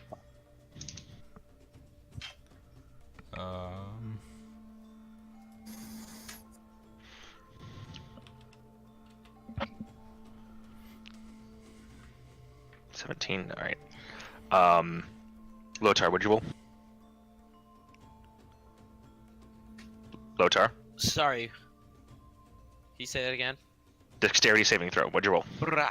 I rolled really bad. I rolled +4. I rolled 7. 7. All right. So Lotar, you suffer 16 points of acid damage. Oh fuck. As this noxious liquid splashes forth. Both Haruki and Dndnatur, you both only suffer 8 points of acid damage. However, the liquid does not stop. It continues to spew out of the mouth. Oh. And starts to cover the floor. Can I cast Prestidigitation to make like a shape of some object that fits in the mouth to block it off? Let's look up the limitations of prestidigitation. While you're doing that, could I have used my reaction to Shield Master not take any damage from that? The size limit for stuff you can create it with prestidigitation, like something you can hold in your hand. So. Oh, that can fit in my hand. Okay. It's a cantrip. It's pretty. Yeah. It's a non-magical trinket or illusionary image. So, you cause this small cube you think will fit into the mouth there, which immediately starts to dissolve and hiss as it hits the acid. Yeah, I would have been out of that room. Okay, Dndnatur, you do take. So you can use your shield master. Yeah. Is your shield magical? No. Okay. So you throw your shield up. You take no damage and you run out of the room. But the acrid smell stays with you as you look down, as you start to see pocket marks and parts of the edges and sides of your shield start to continue to burn and corrode. Rethy! Yes. Help! I see if prestidigitation can remove the splashed acid from the shield. You cast it once. Part of the shield. It's a large. This is a great shield. This is a shield that's. This cleans 1 cubic feet, so that's going to get up about half of the acid is able to clean about that. It's continuing to burn. Can I I'll do it again. Okay. So with both Malin and Rethanir, you guys are able to clean over the next, I'm going to say like 12 seconds or so. Clean up most of it. Dndnatur. Yeah. Most of the top of the shield is gone. Ooh. It goes from a +3 to a +2. Oh no. Well, at that point, I'm just gonna use a regular shield. Because then I can at least use versatile. I Damn. may be able to mend this with time, but Okay, I'll put it not if away we're for able to- now. if we're going to continue swiftly. I'm still in here. Okay. Oh, you're still in there? Oh, I got Okay. out of there. So, So you take, well, first off, at the start of everything. Well, no, what were you going to do while they were running out? I'll say. exactly. Panically ram into the door again. Okay, make a strength check. Oh, here we go. That would be a 20. You smash the door into an area filled with what looked to be eggshells. Most of them seem to either be broken or opened. And the smell in here is intense.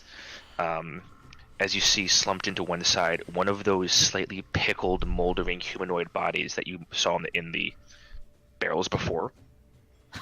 Like, you see like half of one in the corner, seemingly provided as some sort of sustenance to whatever came out of these eggs. But as you get a quick look around, all you see are these large reptilian-looking eggs. Alright, so here's what I do. Acid! Ram into door. Immediately, using my momentum, smash it, see there's nothing there, smell it, I'm like, "Whoop," turn around. Hot. Okay, so passing through the acid, you suffer an additional 10 points of acid damage. Oof. Well, I hope you found something worthwhile in there. Eggs! Just egg. If we weren't on a timer before, we're definitely on one now. We should continue moving. I agree. Wait, do we have both fangs, or do we need other stuff for the statue? There were sockets in the eyes Sockets of for the the eyes. statue. We haven't found those yet. I'm gonna continue. You guys on ever with go that. back and check on that like first statue with the cultists? Nope. Okay. But we did light up the braziers next to it, and they were green, and the statue moved a little. Okay. That's all you missed. I like how Blim says that with like a, well, you could have led with that. Yeah, that's like. Look, you're talking to Dndnatur. He's not gonna tell you this stuff. And Malin's not gonna tell you. All right, you guys rush with great purpose to the end of the hallway, and you look around, and it is a dead end. Son of a. Is it really? Lutar, smash. I smash. Okay. I was going to do it anyway, actually. For the sake of it, roll the strength check. What do you I mean do for not the give sake him of it? guidance, though. Natural fucking 20. You break your shoulder. He knocks himself out. You go into a form tackle towards Rethanir, take him, throw him completely over your shoulder. With such a force that Rethanir, you flip completely, landing on your feet, stumble back against the wall, kind of into Nadaar a little bit. As Lotar runs screaming, wham, wham, wham, wham, wham, wham, wham. Lotar turns back around, and you see there's 2 streams of blood coming from his forehead down his nose and face, as a large Lotar-sized skull print is now embedded in the solid stone wall directly behind him. Lotar, You are. I'm pretty sure you chipped a tusk. Oh. Oh, hey, I found another fang. We already have 2. I don't Okay. feel so good, Um, Mr. Nadaar. Wait, so should we go to the other side from the stairs, or was there another door? Well, Well, there there- was the wall, go. the opal on the wall. Oh, you want me to push it? I'll push it. Wait. Yes. People don't build hallways for no reason. Let me see if there's any kind of secret door here. Apparently they do, Rethi. Maybe they require pressing a button to open. Ooh, I'll do that. I am going to look around and see if there's a secret door anywhere near here. Make a perception check. Okay. Or wait, this would be more, I guess, more This would be investigation. more of an investigation, right? I'm still going to guide myself on it, but it's not nearly as high. Oh yeah, that's like an 8. Total. Sorry, 11 total. Okay.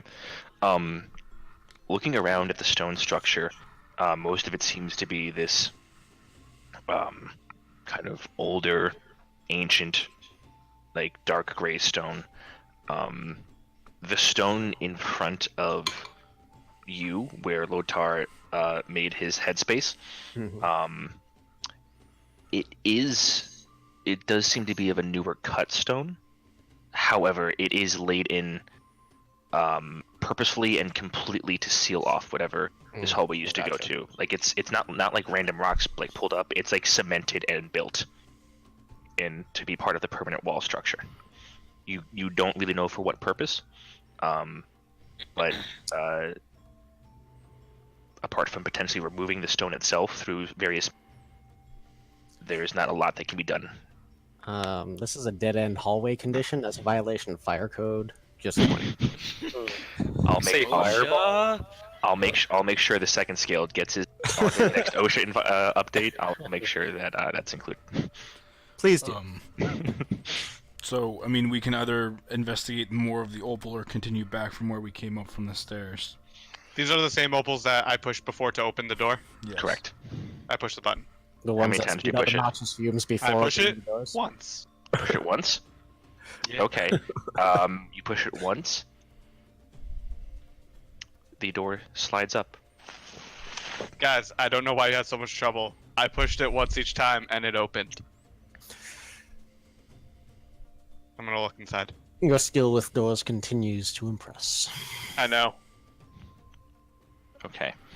Also, I'm annoyed.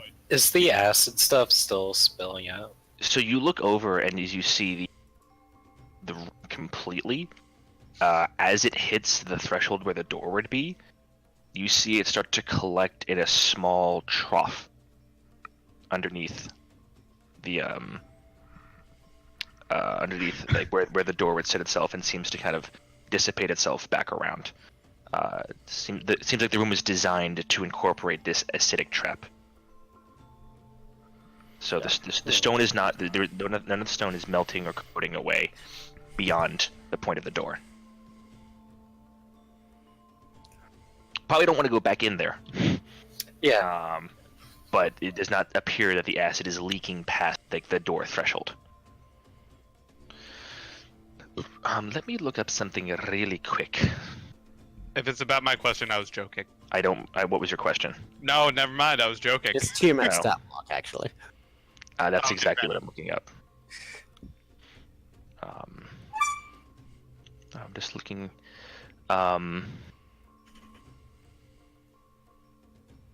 What's the range on Power World Kill?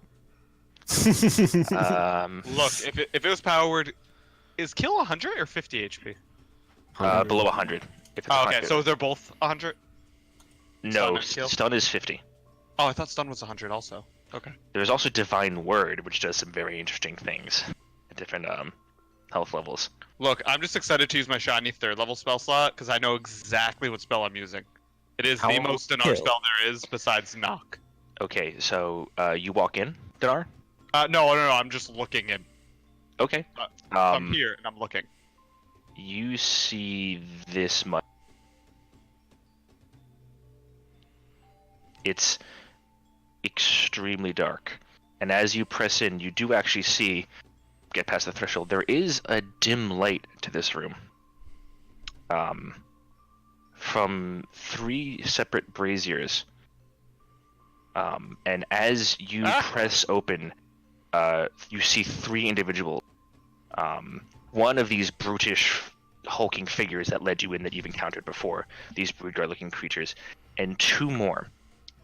One, a pale humanoid creature with slight mohawk, scraggly hair, completely shaven sides, shirtless except for a various intricate snake tattoo that weaves up the torso and down both arms, as both arms themselves multiply and dissolve into multitudes of fully grown snakes growing out of the arms on each hand. The other creature, a female of a similar serpentine lower half, but it coming up to these cruel green claws and somewhat serpentine, scaly, snake-like skin. As they both release this spell as they were preparing, as they heard your approach from the loud casting and fighting. Dndnatur, you get 4 Eldritch Blasts being sent your way. Shit. Look, my if anyone's God. gonna take it, it's best that it's me. 'Cause No, they're me. spells. I take half damage, John. You do? They're spells. What a boss. Because he's a paladin. Oh wait, no. Fucking boss. It should be John. He just needs to be near me. Well. Okay. Let's do this with my -1 armor class. All right. So I just want to make sure that really quick. All right. So it is the same for both. That's good. Yes, Dndnar's pissed. Your armor class is -1. So No, 15 on the first. Miss. 21 on the second. Hit. Only 7 on the third. Miss. And a 16. Miss. Okay, so as these 4 bolts come flying through, you're still able to. Are you wielding the regular shield or the? Yeah, switch to my regular shield. Okay, so you have the semi-melted great shield slung upon your neck. Yeah. Okay. Comes slamming into you. You suffer. Only 4 points of force damage. So half to 2. Yeah. After 2. As these 2 creatures send out these sickly bolts, most of them smashing into the sidework, and one bounces off your shield. But one seems to strike you in the chest, and you feel as its force passes through you. I need you all to roll initiative again. Oh shit! God damn it. As you wandered Oh, in baby. to the chain speaker's lair. Natural No. 20. 8. 19, baby. I'll see you guys tomorrow. Yep. Okay, I'm sorry. Rethanir, what'd you get? Natural 20, 22 total. 22 total. Lotar? Night chain. Malin? 8. Haruki? 7. I thought we were gonna say 17 for a second. I'm kind of. Nope. Dndnatur? 6. All right, and then I'm gonna roll for these guys. Called it in order. Yeah. Look at that. Right? Uh, Hopefully the order continues and they get like a 2 and a 3. yeah, they didn't. They got a 4 and a 2. It was a 2 and a 1. That was a 16. No, Oh, that sounds incorrect. I'm gonna need to fact check that. You got it, buddy. Fake The news. fact check is the DM. The fake news. It's fake news. And then a 15 on her end. This is political sabotage. Dndnatur was the DM the whole time. It was actually Lotar. Why do you think they're spellcasters, John? Oh god. And then see how the Broodguard does. You're the The Broodguard patron. does. You can miss you feel guys, but the Broodguard rolled like shit. Hey. Because it Worse than me?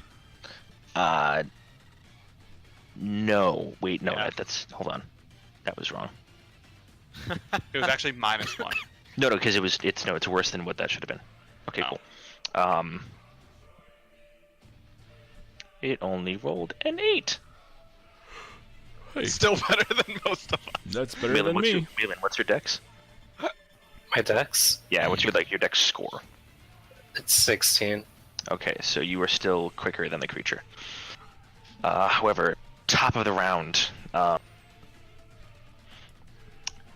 Rethanir. Hey! Alright. I presumably haven't seen this guy, but might know he's there. Alright, so the only person that sees all 3 of these is Dndnatur. Gotcha. The rest of you see him all of a sudden get smacked back. The 2, like, some micro explosions occur around him. Cool. Okay. But I do see that dude, right? It's tough. Can I? Or You'd have to move before you can, like, if you want to get like a solid beam. I'd say you'd either have to move like into the same space with Lotar, at the or back. I just want to know that I just want to know which of these enemies I see, where I am. You can like kind of see this guy, but he's gonna have a cover bonus unless you move. Okay. Well, first thing I'ma do, because this seems like a decent time for it, is I'ma use my bonus action to summon Scythe Scythe right there. Bam. What's the distance on site? 60 feet. 60 to summon. That's right. And then 20 to move. So. Yes, that was it. Yes. So Scythe is summoned. All right. And I will have Scythe make an attack from there. Alrighty, go for it. Ooh, that's going to be like a 20 or 25. Doesn't hit. Oh, sad. I'm joking. It 100% hits. Honestly, for 7 force damage. Alrighty. for 1.4 seconds, I was terrified. You are all of a sudden fighting the Umbra Lord. Oh, again? Anywho, alright, So that attack, it kind of swings out, catches on the side, barely faces the creature. That's fine. Let's see. Yeah, I would go ahead and run in, so I will. If I can shove past that whole mess. Yeah, because it doesn't cause you too much. I'm just gonna say make a general, either athletics or acrobatics check just to move through them to see like Athletics, how. please. Sure. 14. 14. Easy enough. You're able to kind of shove your way past through these creatures, all your allies up in that area. And then I'm gonna. All right, so I'm gonna get there, and I'm gonna use my action to launch a chill touch at the same snake arm dude. Cool. So that's gonna be 27 to hit. 27 does hit. Cool. That's gonna be 8 necrotic damage, and if he can regain hit points in any way, he can't until my next turn. Let me see if he can. He actually regains 1,000 a turn. Oh well, then this did a hell of a lot of effective damage. True Okay. story. How was And if 8? perchance he's undead, he has disadvantage to attack me. He is not undead. Balls. You said it was, I'm sorry, 8? 8 necrotic. Yep. Necrotic. Again, you send this skeletal hand forward that kind of bursts itself forth from your holy symbol, passes through him largely unaffected. Okay. Also, in case he's resistant to necrotic, I ignore that. I don't know if he is, but No. Yeah. Well, fuck. Okay. That is my turn there. Alrighty. Lotar, you're up. Every breath you take. All right, I'm gonna go in, rage. So you use your bonus action to rage, and and you move. So you move 10 feet so far. I like to see which one's the biggest and scariest, and I'll strike at them. Well, from your eyes, the one that's the biggest is this dude over here.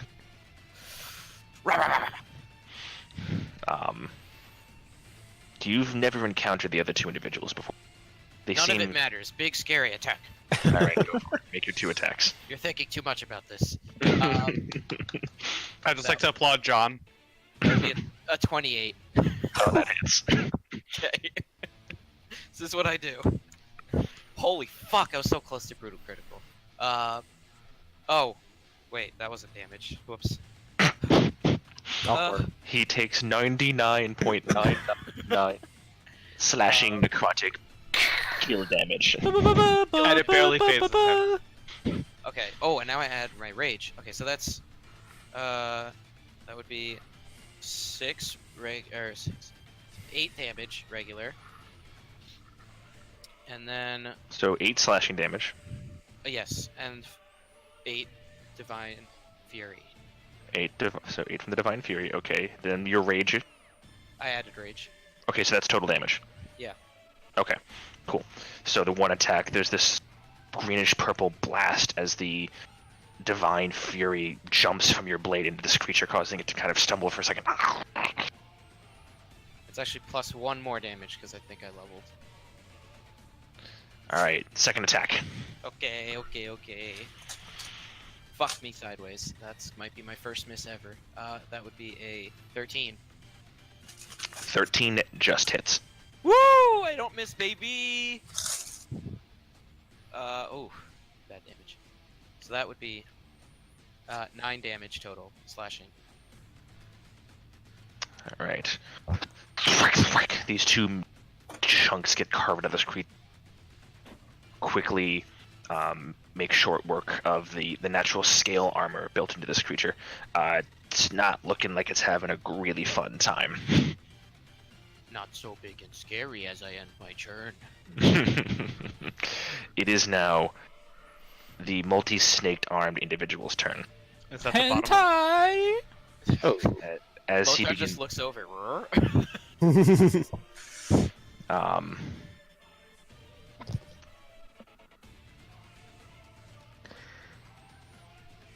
it is going to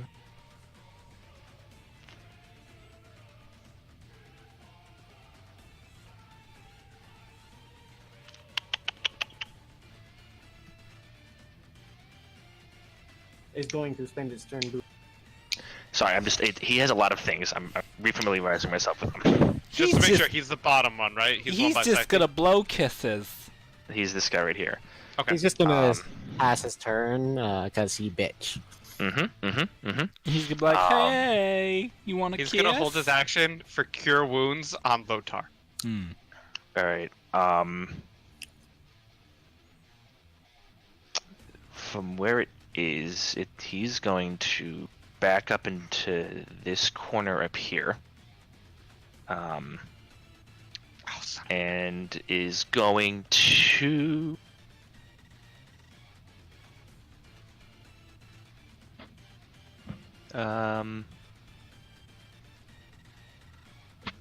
yeah, he's gonna send 2 more Eldritch Blasts at you, Rethanier. Oh. All right. First being 15. Misses. Second is a 23. That'll hit. Alright, so you suffer 7 points of force damage as it's that- slammed. Have to 3 or 4. Why would it be halved? Because Dnar's stupid aura. You have an aura that minimizes magic damage? Spells. It is the Oath of the Ancients. Oh, yes, you're right. Yep, I know what you're talking about. I'm just double checking that it's for everyone. Oh. Aura of Warding, yes. Within 10 feet, resistance to damage from spells. Specifically from spells. Okay. Alright. And as it does that, it looks at you all and says, it speaks and says, interesting. Such curious creatures make it into my charming abode. I welcome you into the Chain Speaker's embrace. And kind of gutturally chuckles to itself. He just kind of spit in its direction.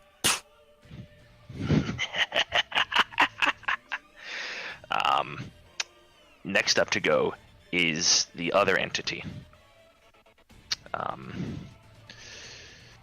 She is going to... Ooh.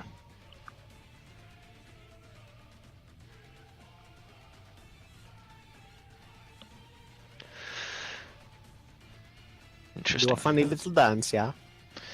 She is going to slither up right in between you, Rethanier, and Dndnar.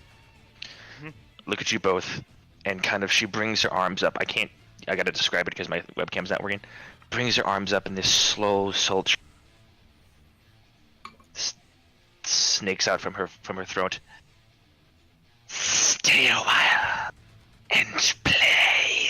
And as she releases her arms, there's this wave of greenish black energy as these reptilian tendrils sprout themselves out in a 10-foot aura around her.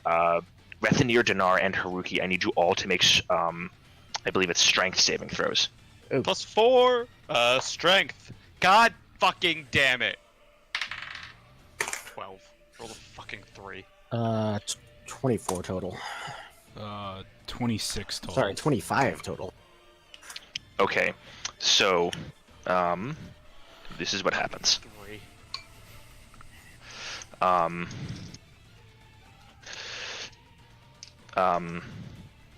so, Rethanir and Haruki, you both take 5 points of necrotic damage. Alrighty. As these semi-spectral reptilian tentacles wrap themselves around you, and you're mostly able to kind of break yourself off of them before they solidify. However, around you, Dndnar, I'm sorry, you guys only take half of that, which would be 2 damage, not 5. Oh, alright. Hold on. I rolled pretty poorly. Dndnar, yes? No, I'm saying 1. No, Is it was 5 was the total damage. They take, and then half again because of your aura. So you guys only take 1 point of necrotic damage. Dndnar, you take 5 halved to 2. Okay. However, until your next turn, I'm sorry, until the creature's next turn, you cannot take a reaction. Ooh. Okay. As this spectral reptilian tentacle wraps itself around you and holds.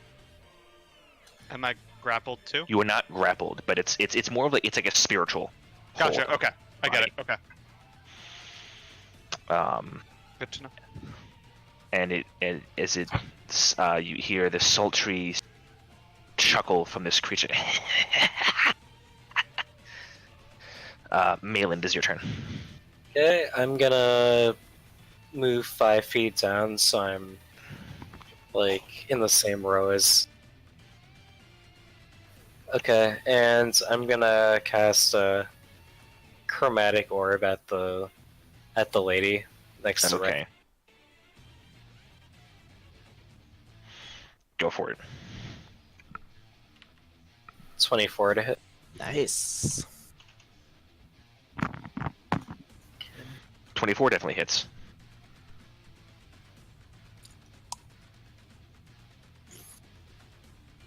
That's 9 damage.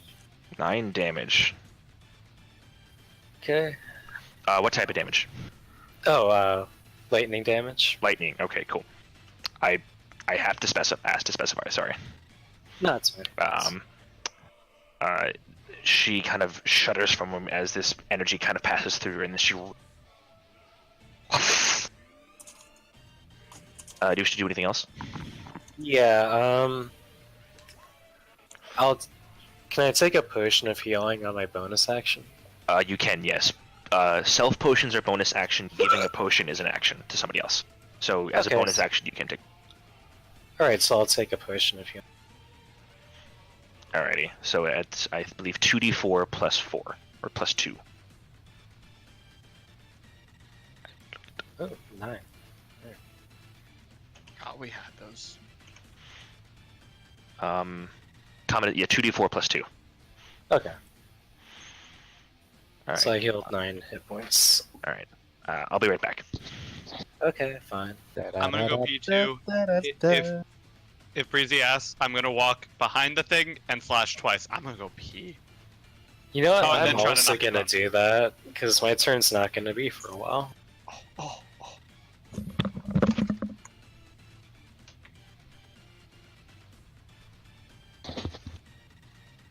Sorry. The DM needed booze badly. As you one know, goes from time to time. half of us are using the bathroom because but Oh, we haven't had a break yet. I didn't even think about that. Yeah. We kind of been. Rude. yeah, sorry. We're all gonna go watch Riverdale. Okay, you guys are coming over too. There's pizza, right? There's still pizza? No, we ate all the pizza. Wow. Oh, then fuck no, I'm not coming over. Yeah, not worth.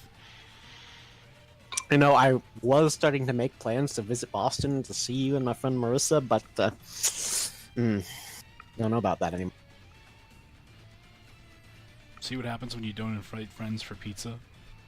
They don't become friends anymore. Maybe they go back to being seasonal workplace acquaintances. Hmm. Okay. I guess.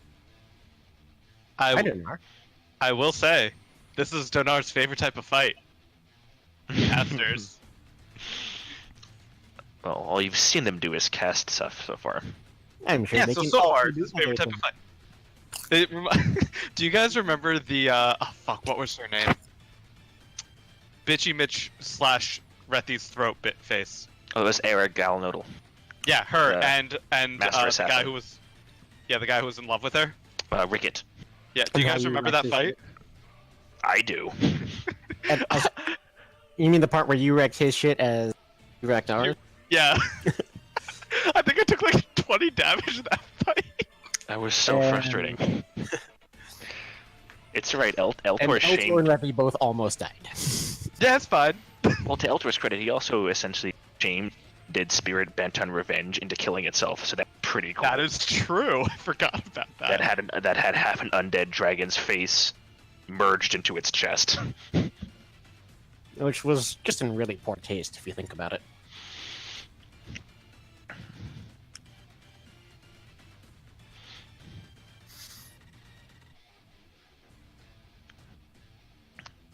It's fine. I think it's gonna be really interesting for Lotar when he figures out email creep. When he figures out what? What? Who? Oh, no, you actually cut out there. That's what I was asking. No, that's too bad. Right? Fair enough. Wait, Rethi, was he cutting out for you too, or no? Yep. Okay. Oh, I said, boy, it's a shame when Lotar learns what the name of the and maybe Dndnar learns what the name of the female is.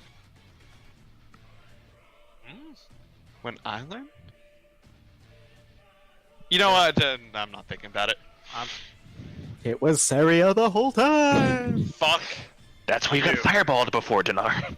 Oh yeah, no, I know that. Oh, no. Oh, you mean right? Because he doesn't know who it was. That's what you mean. Is her I name fucking hate Shiny? Dndnar hates the spell Fireball. Wait, is everybody here? Hates it. Everyone but Melen's Malin. not. Does Malin look like By the he's way, here? Blim, I got Fireballed again. Malin fireballed Dndnar. Maybe Milan's just invisible. Who knows? His turn isn't for a while. It's true. And he's at the back. And I keep Alright, dropping popcorn like a mess. I'm gonna give him another minute or two. If he doesn't come back, we're gonna start.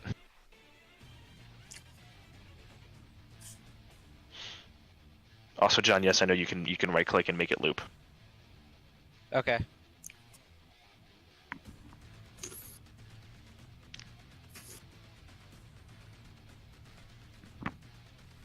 Also, let's see.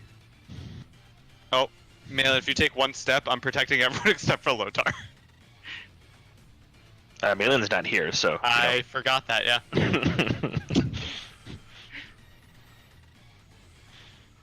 All right. I know it is. We use it quite a lot, but it is Is it Doom? somewhat appropriate for the fight. Oh, okay. Did you guys see the Witcher picture? Henry Cavill. I know he's. Yeah, I know he's the Witcher. Oh, you didn't see yeah. the picture? They No. released a picture. No, I know. Of what he looks like in that costume. Yeah. Instead of the Photoshop? Oh, Yeah. that's exciting. Where'd you post it? I mean, I'll It's send just it to you Google. guys. It's what? Just Google it. Yeah, I got it. I'll send it in Facebook. I mean, like, I know he's a big fan of the Witcher series, so I don't really give a shit, like, who plays him, but the fact that he, like, wants to do a good job as Geralt because he's a fan of the series gives me hope. Yeah. I mean, don't it's like- basically just like a headshot, but I don't like his jaw and I don't like his nose. look, Everything that's else- not exactly something he can change. Everything it is. You can change anything in prosthetic skill. I'm kind of surprised they didn't go. Oh, maybe they're starting off with the younger Geralt. I'm surprised they didn't go with a bearded Geralt just to cover that Right? up. Yeah, but his dimple kind of is too dimply. But that said, I mean, this is like a first thing. They can easily change what he looks like. Exactly. I'm sure this is a concept. All right. Because the Malin armor had is different anyway. So Yeah. All right. Malin had his chance. We're gonna start back off, and I'll apologize to him because his turn isn't for a while, and he's also in the back. don't apologize. Yeah, he doesn't deserve it. The brood guard in front of you, Lotar. It's its turn, and it's gonna lay in with its 3 attacks against you, all reckless. It's a barbarian against a barbarian. So I'm going to mark that on it so I don't forget, like I did before.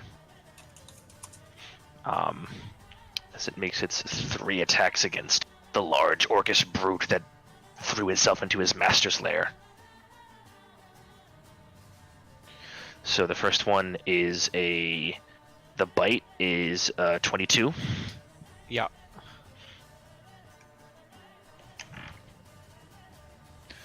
And then the first claw is a 15. Yep. The second claw is a 23. Yep. All right, so all three hit.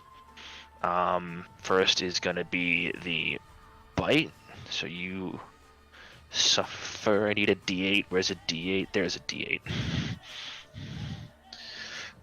You suffer 9 points of piercing damage. Halved.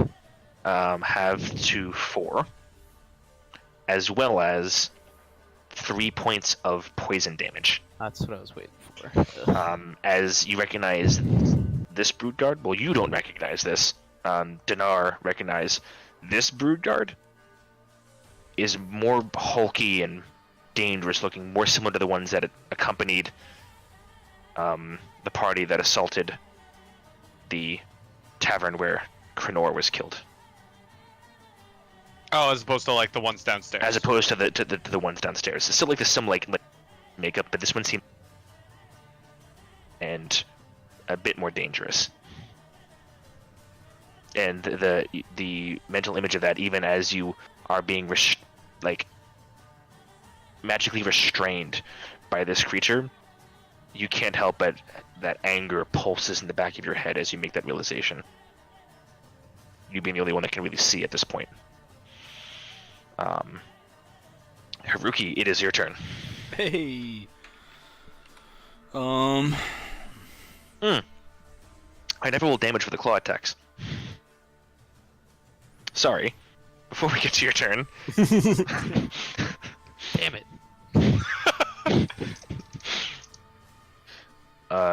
You suffer 5 points of slashing damage, halved to 2.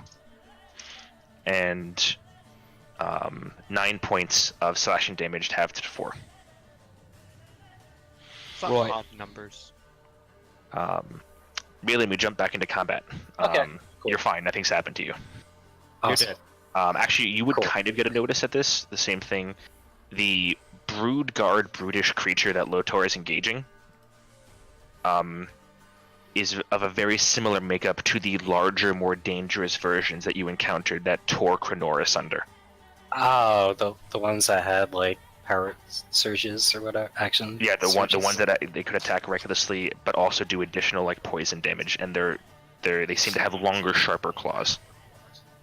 Which ones are those? The This guy down one here, from Blizzard? Okay. yeah, that one seems to be a more powerful version of these brood guards. Okay. Haruki, you're up. I will run next to this, and then I will attack it twice with my sword. With your sword. That's 26 to hit, 26 hits. and that's a natural 1. Oh, Unfortunately misses. Okay, so the 26 though is a whopping 8 slashing damage. 8 slashing. And then as a bonus action, I will drink a regular potion of healing, which is Okay. 2d4 plus 2. Okay. So let's do that. 2d4 plus 2. Yes, 5 health. Alrighty.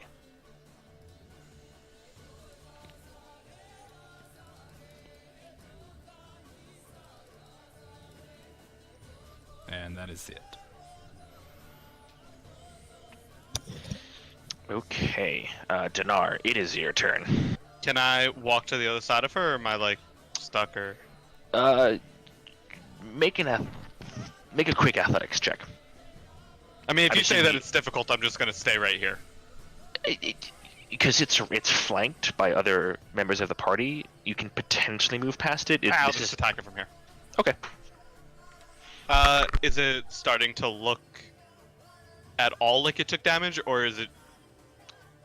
Compared to the entity that referred to itself as the Chain Speaker, it looks a little bit more aware, but still able to hold its own.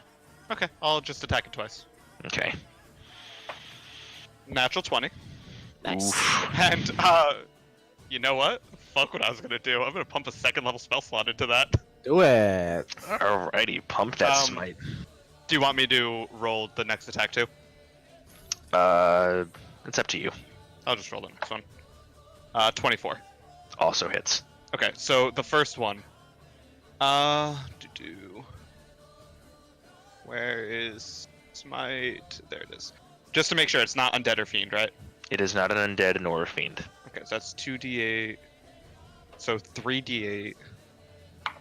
8, 12, 20, and then for my sword, 27 times 2 is 54 plus 6. So 60 points on the first one. Jesus, 60 fuck, points you don't of even damage need us, dude. in I'm a pissed. single strike. I rolled Alright. really well on the damage. Clearly. And then second strike is max roll of 14. So 74 points of damage between the two. Jesus. As that second strike Can you say God bomb? passes through, there's a black flash in your mind as you all of a sudden, as your sword is about to make contact for that first divine smite that bursts through the creature. The rest of you see this small localized greenish explosion as it rips most of this creature apart as soon as the sword makes contact. Rethany, you have to Rethany, you throw your shield up to block some of the gore, and Iker and Haruki, your armor is splattered with bits and pieces of it. Gross.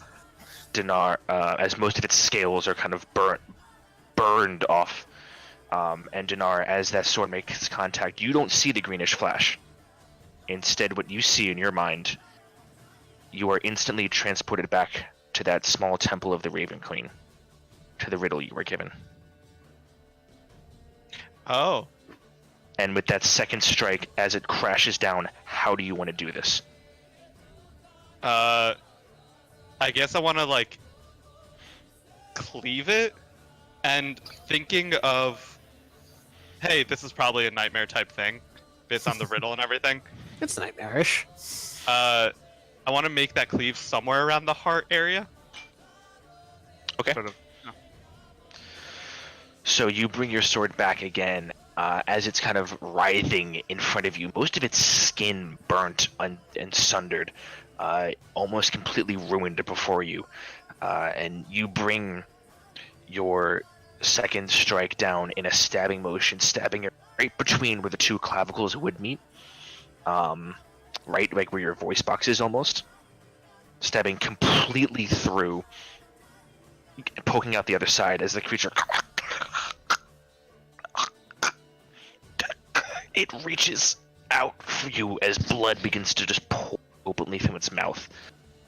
Its clawed hand reaches out for your face, and you look at it hard in the eyes, and you twist the sword and wrench down, leaving this giant gouting slash across its chest.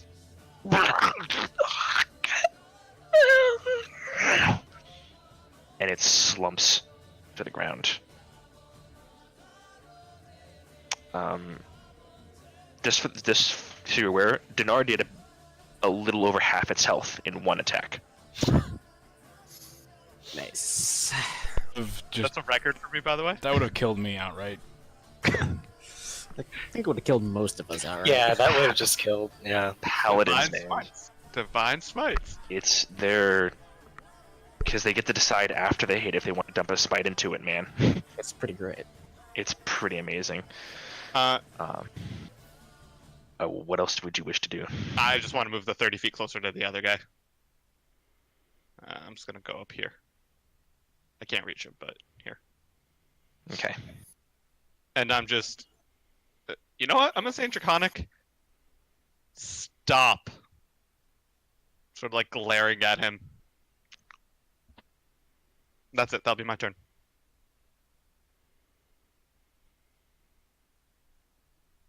Okay. Why this isn't working? Sorry, hold on. This is dumb. No, you.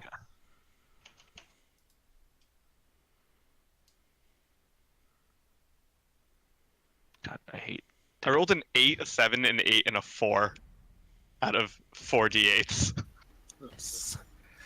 Yeah, that's it. Okay. Make an intimidation check. Ooh. I'm not horrible at this. Apparently, I'm horrible at this. 8. The entity, as it looks to you, all of the snake appendages, there's about at least 5 or 6 coming from each arm. They all writhe and writher with anger as back. As it says, "You take my sweet nightmare speaker from me. Your soul will burn forever, and I will make sure it does personally." Dnar, that's your turn. Rethadir, you Hey. just watched this creature get eviscerated. My respect for Nadaar continues to grow.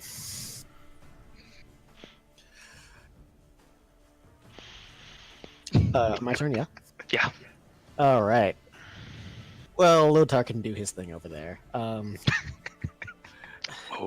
my god. I've been frozen in time waiting. Now thinking of Breezy. Do you remember the fight in Blimp's campaign? Later. Alright, so I run up to many-armed bitch face. And I'll also bring Scythia up to him.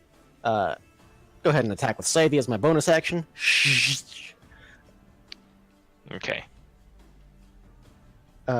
So, Ooh, that's not great. That is a 16. 16 just hits. All right.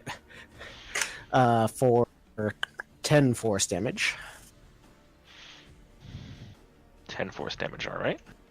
All right, and then I will make a life drink attack. Go for it. Ooh, that. Yeah, no, that's only a 14.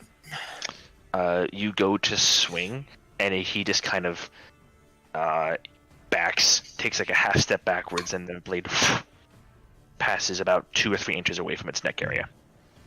Cool. That's all I got. Alrighty. I do scowl at him though. Monster. It's very. I'm a monster. Lotar, Except it's it's. your turn. You're just, You're a hipster? Lotar. that too. Alright. Time suddenly unfreezes in this turn-based scenario. And, I do a 23 to hit. Okay, it is with advantage because it used Reckless against you. Alright, so it is all melee attacks against it have advantage. a 23 to hit anyway.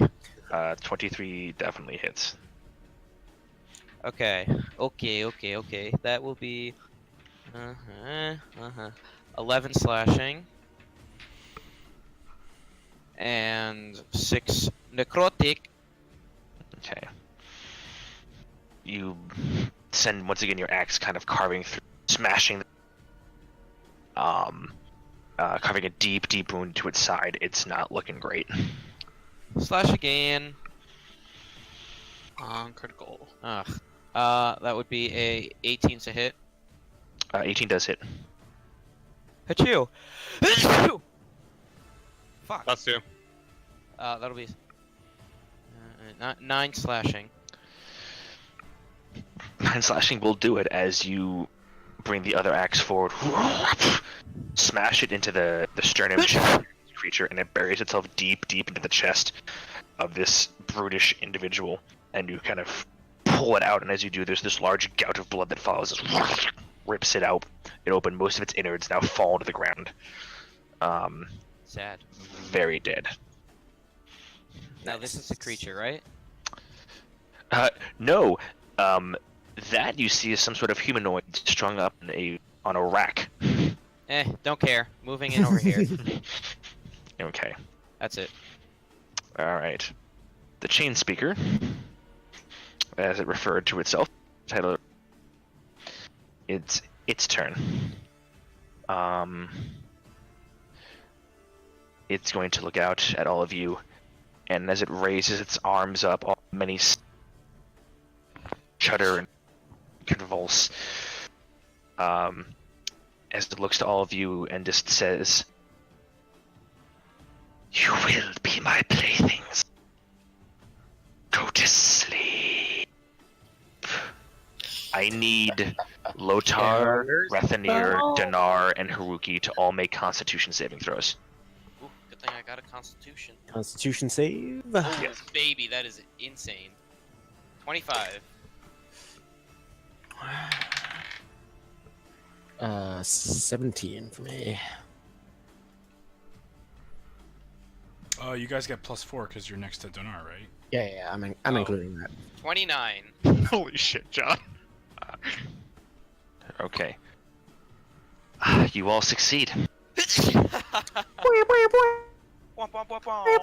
Also, I can't go to sleep because I'm an elf bitch. It doesn't know that. I know. As this kind of lethargic wave passes through all of you, your eyes get heavy for but an instant before you all stomp and stand your ground, clarify, and look towards again the creature, this awful creature before you.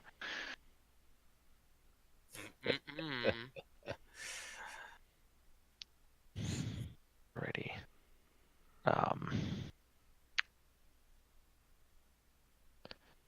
That is all it can do for now. Oh god. Cause it bitch. Malin, you're up. Okay, I'm gonna move straight into the room because I can't see anything.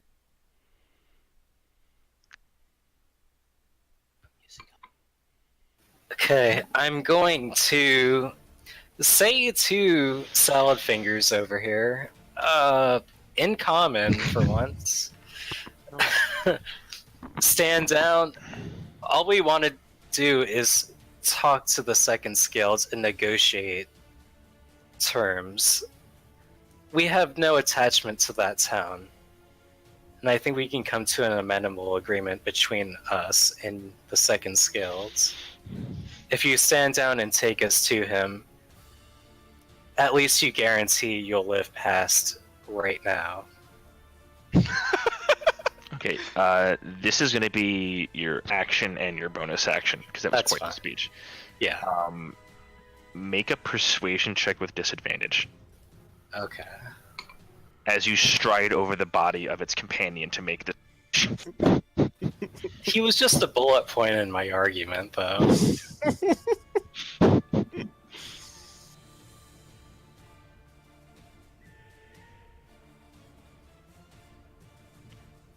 Jesus, All 21 both goals. Right. There's a twitch to him. He doesn't say anything. He doesn't act aggressively towards you.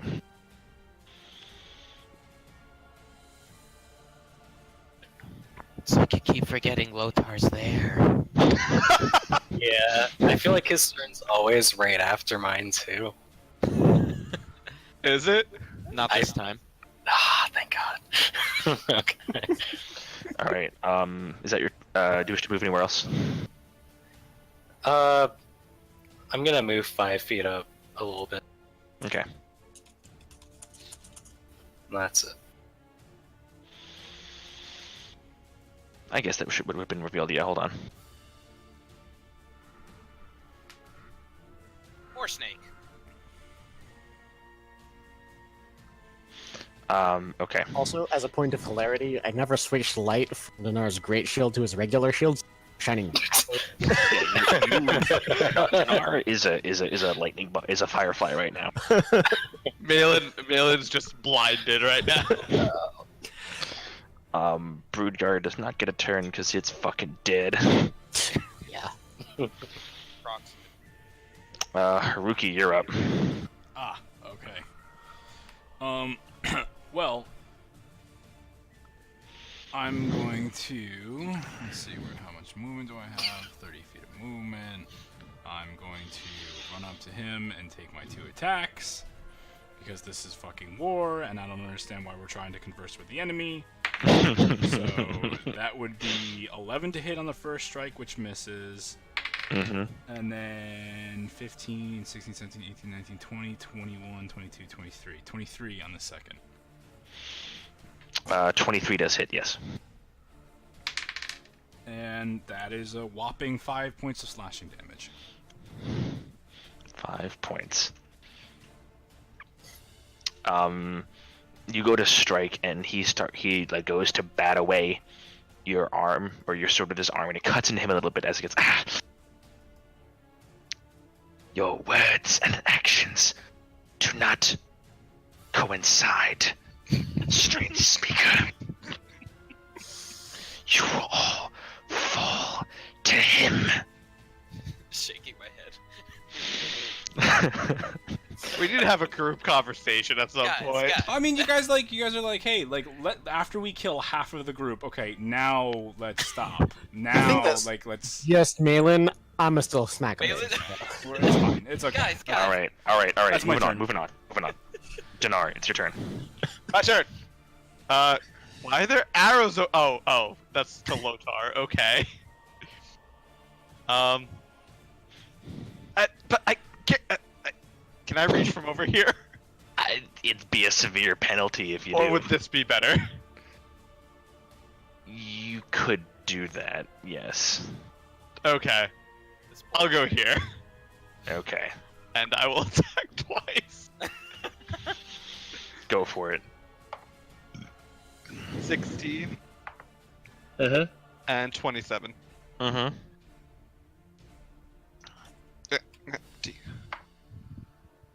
Rolled a 1, so 7. And I min-maxed again. 7 and 14, so 21 points of damage. Nice. It's the second time I've rolled a 1 and an 8. I'm sorry, what's the damage? 21. Total? Yes, total, between the two. Cool. And same thing as usual. Try to knock him prone. Go for it. No. 13 athletic check. Yeah, rolled a 21. Yeah. You shove into it, and it catches you with a single arm and holds you there. And its baleful gaze turns over to you. Top of the round, Rethanir. Hey, all right. Bonus action savey. Oh yeah, that's a 10. That don't hit. But I will also make a light drinker attack. Go for it. Cause screw up, Malins. Oh yeah, that's a 26 to hit. That does hit. Alrighty. That there's gonna be 13 damage. 13. 13. Alrighty. You swing the blackened blade forward, cutting into part of the creature's flesh. It's starting to show.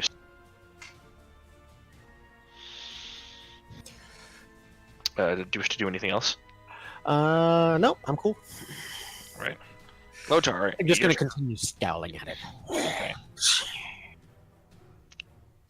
My turn. Lotar. All right, I'd like to read it poetry by slashing it in half. Natural 20. Oh man, guys, And then it exploded.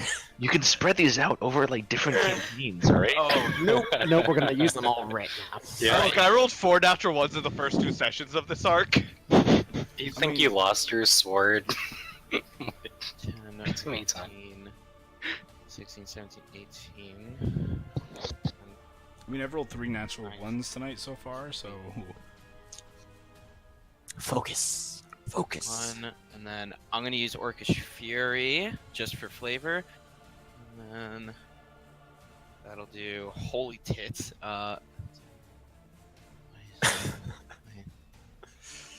Three. 3, 4, 8. That's 38 slashing damage. You're almost as cool as Dndnatur. And 8 necrotic. I'm sorry. What was the total? 8 necrotic and 38 slashing. So. And I use 40. an extra ability of Orcish Fury. 8. So 46 total. 38 plus 8. Yes. Yes. Yes. Whew.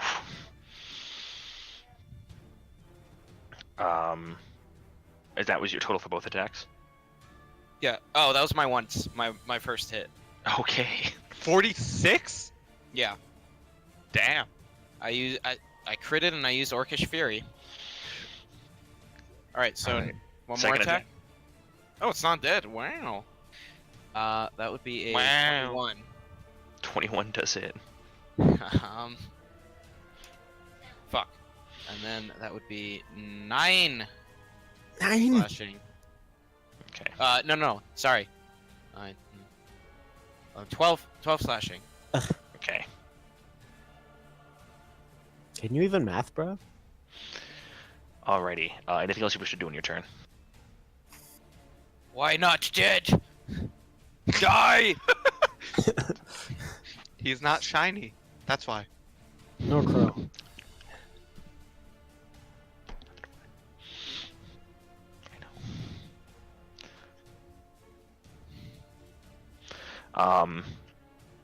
Alright. Sorry. It is the chain speaker's turn. First is going to look towards you, Haruki. In his eyes, the weakest of the two, and is going to make 2 attacks at you. With its many snaked arms. First is only a 13. Misses. The second is a 21. Hits. Okay. So, first and foremost, you suffer 5 points of piercing damage from the as the multitude of snakes bite into you, as well as an additional 6 points of poison damage as they pulse, as this rotten heat pulses into your system. It's also going to use one of its Poison's Disciples abilities, and it's going to hit you for an additional 3d10 poison damage. Okay. Boop. Boop. Boop. I imagine he critted. For an additional 18 points of poison damage. 18. Yeah. Okay. It is then going to bonus action Misty Step. 5, 10, 15, 20, 30. Over here.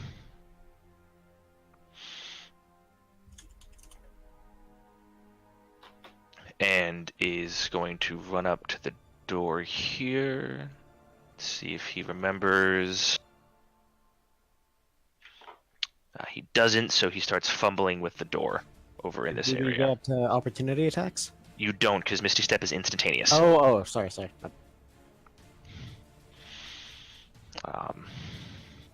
And it's now kind of looking back. Its cruel confidence that it had beforehand then very quickly melted into rage, now is melted into desperation as out of opportunity.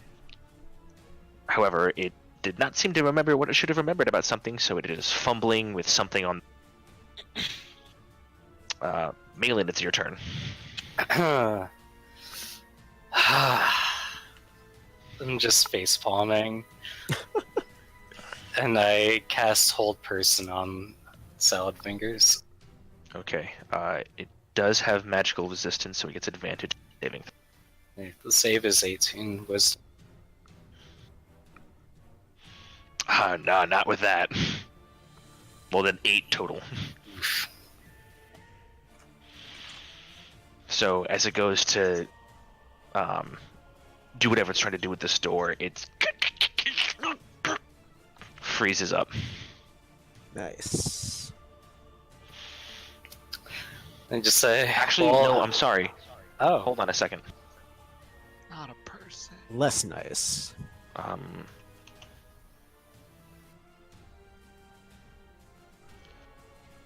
It is not a humanoid. The spell has no effect. Oh no. Oh.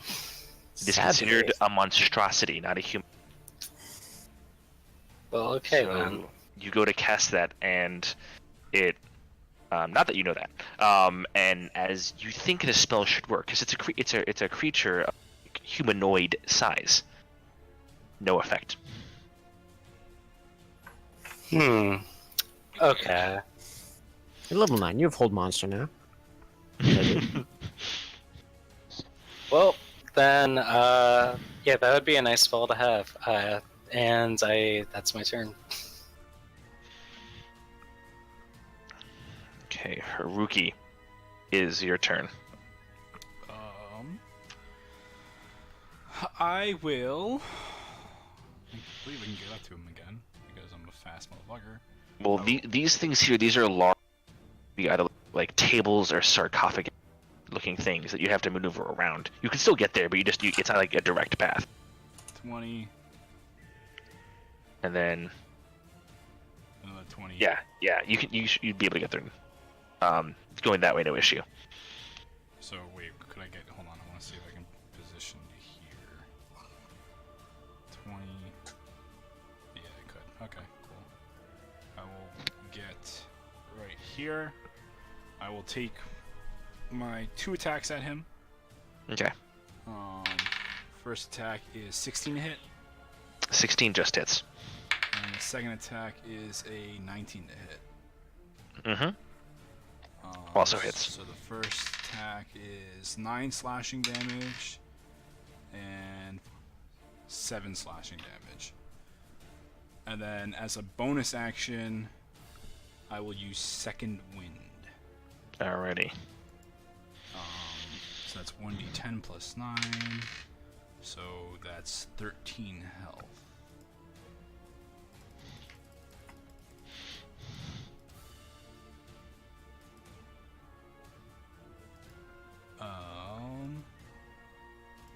And that is my turn.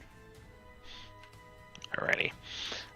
So you rush over with innate speed and carve into the creature, cutting deep blows in the back of into its muscled back. It is looking pretty rough. He's kind of looking about with the wild desperation, no longer of a man in control of a creature in control of the situation, but as a wild, desperate animal attempting to just escape at all costs. Dndnatur, it's your turn. Can I go this way to get there? Yes. Okay. You kind of take a step in a second to stomp on the head of the creature That's fair. as you walk, but you're able to get up into him. I'm gonna get up to him, and I'm going to be weirdly fucking Malin. I'm gonna also tell him Yeah, what did he do? in common, show us where he is. And I'm gonna hold my action. If he does anything except for like give up or, stay still or anything like that, I'm gonna attack him. He's not the one to worry about. Make an intimidation check. 13. Okay. He's barely listening to you. He's desperately his eyes are darting back and forth between you, Haruki, Malin, Rethanier Lotar. He's wildly scanning the room, desperately looking, like pressing his hand against something behind him that he can't quite seem to reach as at the moment. Okay, well, I'm sticking with the held action. Okay, so until he moves, If he tries to leave or attack or do anything move except or for like, attack, you got it. Okay. Yeah. Rethanier, Yo. it's your turn. Yeah, I'm still really not into this parlay business, so I'm gonna run up behind this bitch and smack him. Okay, so you run up and you feel behind you there's this brazier with this big grill on top of it, and you can feel as you press yourself up against in between it and the creature. Roll your attack. Oh, sad face. That's only 13. 13 misses. As you go to swing, there's a slight pulse of heat from behind you that causes you to wince ever so slightly, and the attack kind of goes wide right above his head. I will use my bonus action to move Scythe closer, but he can't quite get there. Okay, he can only move 20 feet, so now he's hovering over one of those, like sarcophagus table things. All right, that's all I got. Lotar. I am Lotar. Where's it? Where's my screen? Okay. Is there even room for me here? It's kind of crowded over there, man. I will push people out of the way. Okay, make a strength check that you have advantage on, because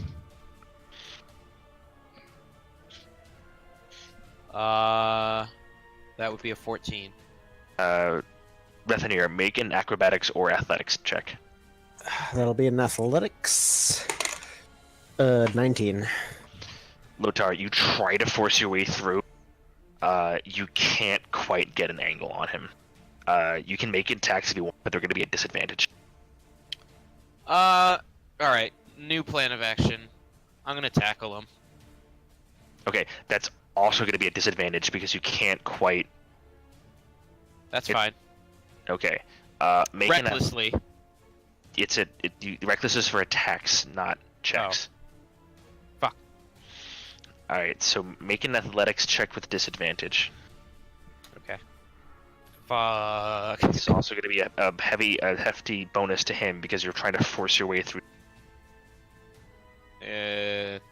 12?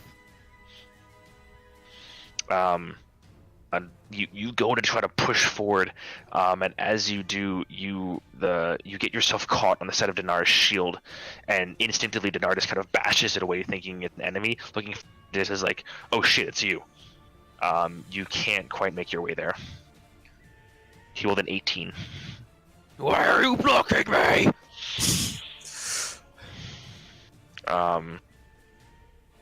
It is the chain speaker's turn.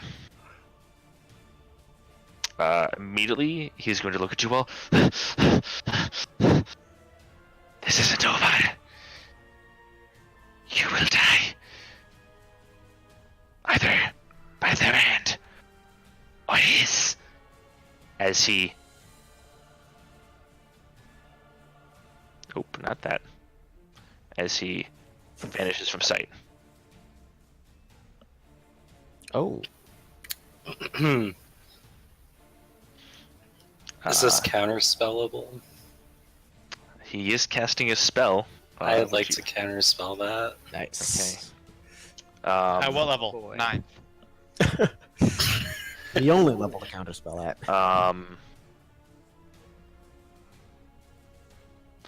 Yeah, it's a 3rd level, so it auto. So, He. Oh, hold on. Sorry. 1 second here. he has to refine the token. I need to No, I have to refine the correct layer. Oh, okay. I didn't know there was layers. There's map layers, there's token layers, game only There are layers. 3 whole layers. It's like an onion. Yeah. He flickers out of sight from him before appearing back in this his same space. I raise a cynical eyebrow. No.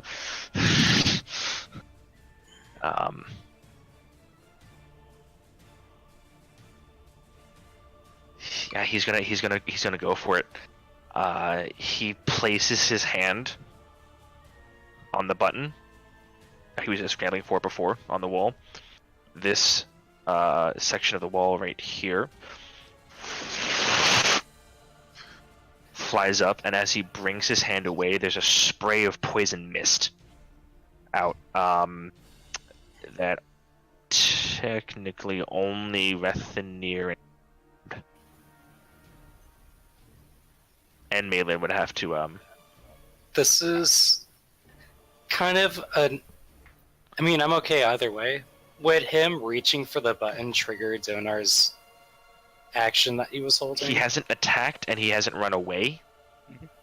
Oh, okay, I see the distinction. Okay, That's fair. Sure. I wasn't even thinking that. What save do we have to make? You guys need, if you could make a Constitution saving. All right. Boy. Oh, very high. 23. Malin.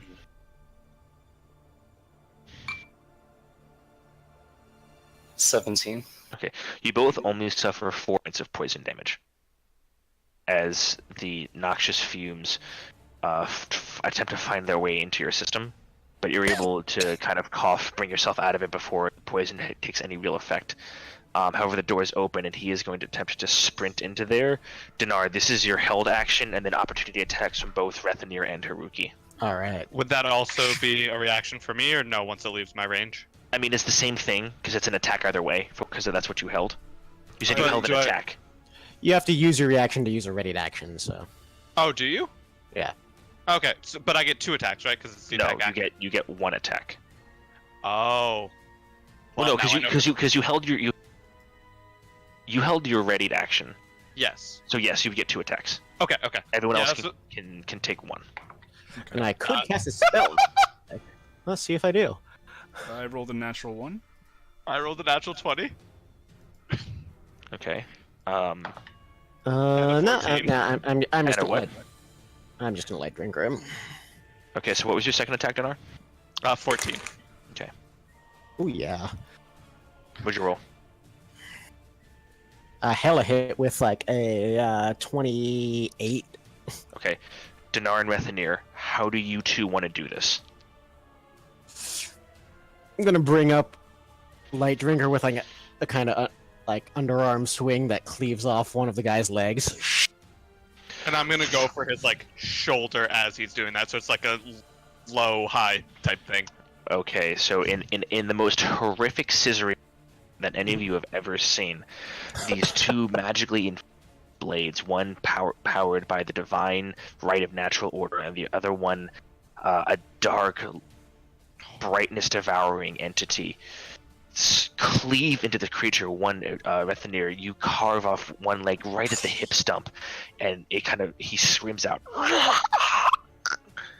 And before he's able to finish the scream, Dndnar, you bring your sword down, crushing into the side of its clavicle between its shoulder blade and neck area, cutting in down 1, 2, 3 vertebrae, almost into its chest area, smashing it to the ground with your sword still embedded cut into its torso, as it's kind of is reaching out towards the final direction.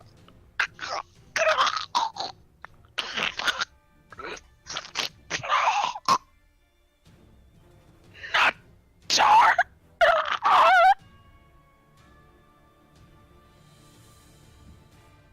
It gasps its gurgling, bloody last, and is dead upon the ground. Nice. Damn question. Hi, The thing by the door, that they said that was a nightmare. you heard it be referred to as the Nightmare Speaker. Okay. The nightmare speaker. Are we calling it now, or are we cleaning up a bit? Because it's 10:30 and I have to be up at 4:30. We're gonna call it here for the night. Okay. Hey. As you guys have laid low one of the mighty lieutenants of the second scaled. Not so muddy now, bitch. Hey. Alrighty, guys. Thanks for that DMing, was fun. Breezy. Hi, you're welcome. Yeah. And catch us next week and stuff. Yay. Bye.